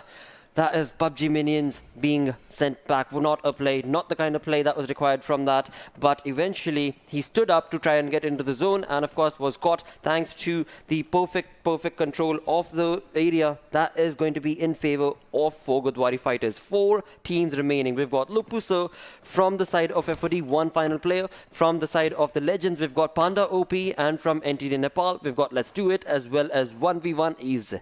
Zeems is on a charge. Zeems is on a charge. He's just not waiting and wanting to find himself in that fortified area in the small little shark. But with that, it is going to be Let's Do It that has gone down, because the onslaught is coming in from the sides of the Legend. And realizing the situation, I mean, look at the neighborhood around which they are just positioning. I mean, they have a lot of information about the neighborhood, and now they know that it is going to be one team on the left-hand side that is being pinned down, because they just saw the kill feed, and at that moment itself, they really tried to pin them down. But it is going to be a tough task for them, because 40 meters is what they need to travel, and Lupu from the back end side can actually pin them down, and it is going to be not eventually more tough task, but still it's just the 3 players from different directions still available that they really need to take care of, because smokes are being used. That means that can actually blind off the exact position, and since Lupuser's location is revealed, it is just a matter of seconds where the grenades will be used to perfection, and that might be the demise of a complete squad. But Entity Nepal, they just need to make sure the 3 players are charging upon to them, as now their location has been revealed. Sabine GG, the man of the moment with 5 kills on his name, he's just trying to take the fight.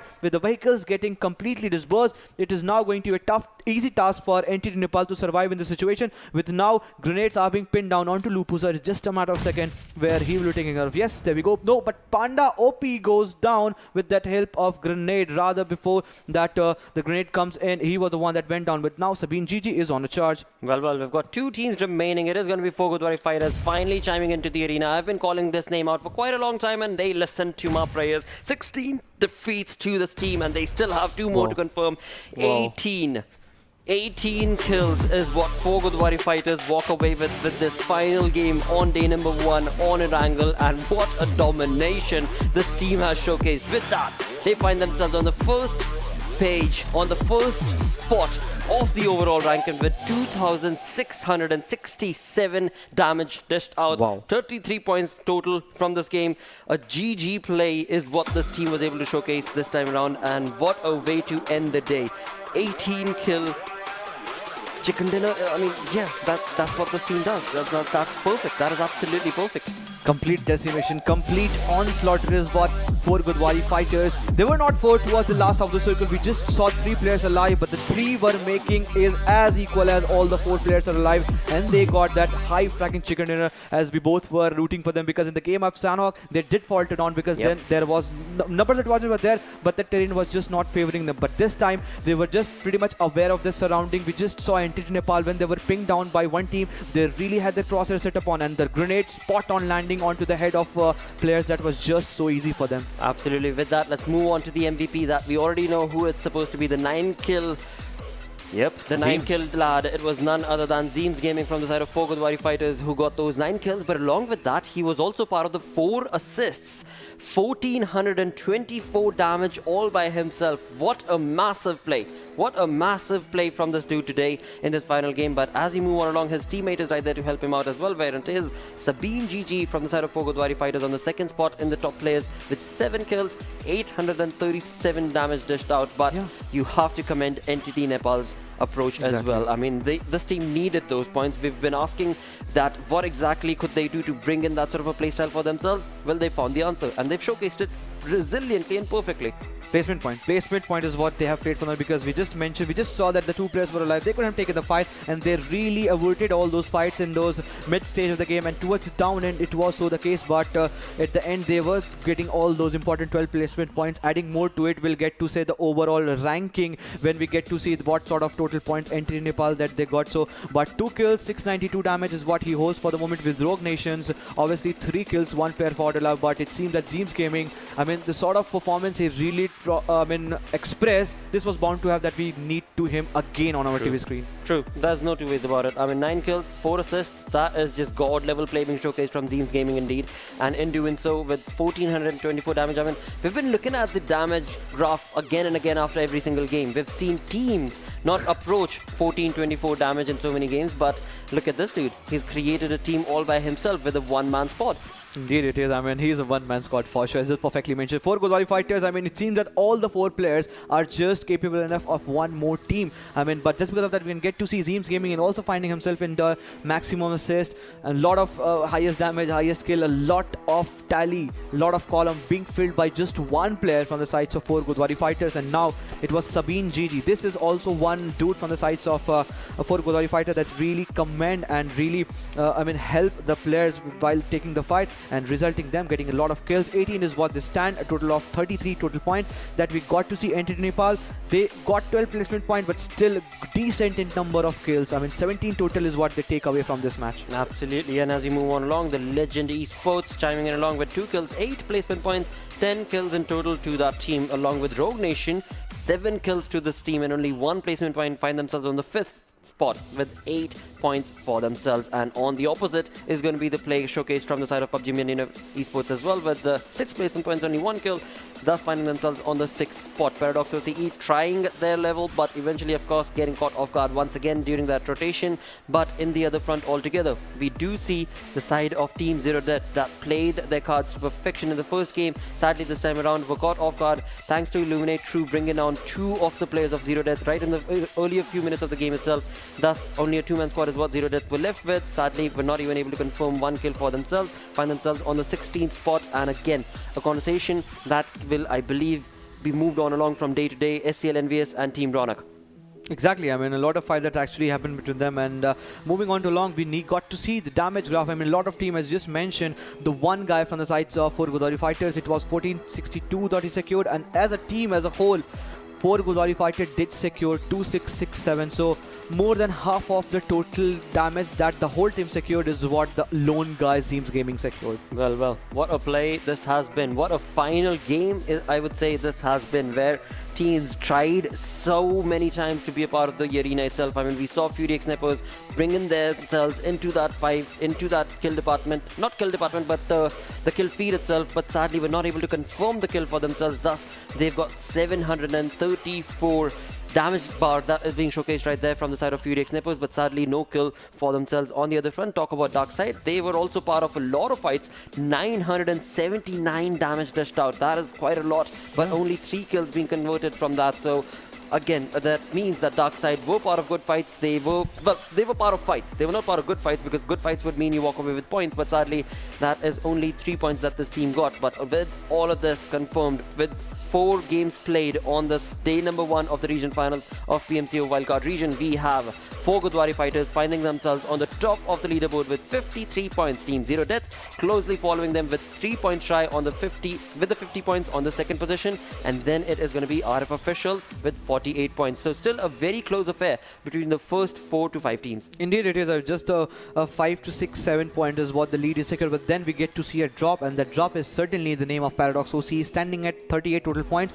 First, they certainly didn't go into the favor, but as you mentioned before this game started, might be they were just trying to test the water, just trying to test the strategies, and there must be something, I guess. I'm sure that there must be something whenever they come in tomorrow's gameplay, because today itself, the day was not there, and still they secured 23 total kills. I mean, tallying to what the Team ZeroDeath standing in the second position. It's just the placement points they were lacking. I'm sure that tomorrow's gameplay will be this. But face of that, we need to talk about this team. In the last game itself, we saw this team on the second half of the chart, but since the team really played it to perfection, they are now finding themselves at the 6th position in the first half of the chart. Absolutely, and with that, as we move on to the second page of this entire saga, SCL EnvyUS sadly jump on down to the 16th spot. Darksyde move on up with both the teams remaining at 10 points equal. Above them is going to be PUBG Minion with 5 points above them. That's going to be 15 points to that team on the 14th position. And across the board, it is still going to be a very equal affair from the 9th to, of course, the 12th position. It is 24 points to 21 points. So, of course, NEPAL sitting on that 9th position, looking really good. I mean, they have made a jump, they have made a leap, and this sort of a play style, if they continue on, they will hopefully be able to move on along into the top 8 to the top 5 as well. But what a play this was showcased from the entirety of you.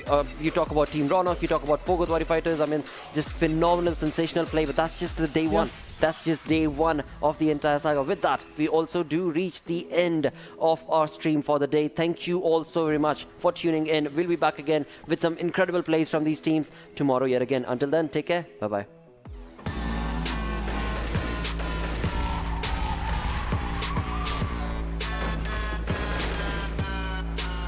Here we go now.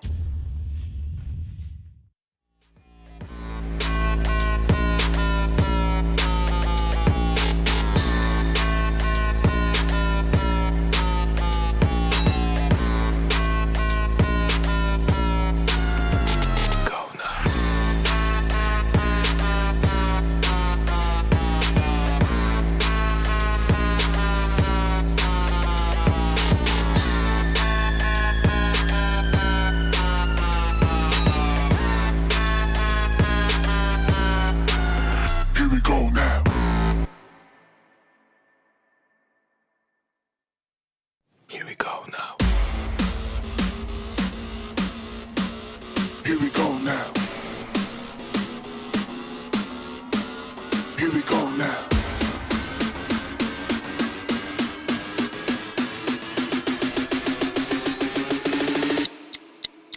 Here we go now.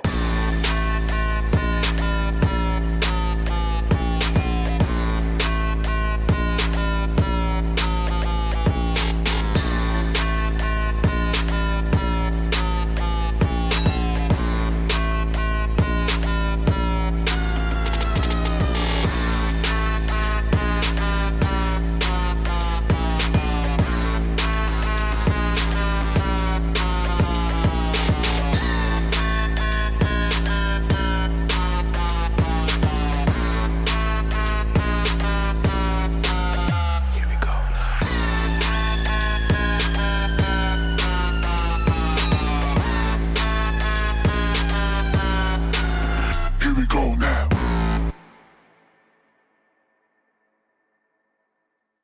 Here we go now.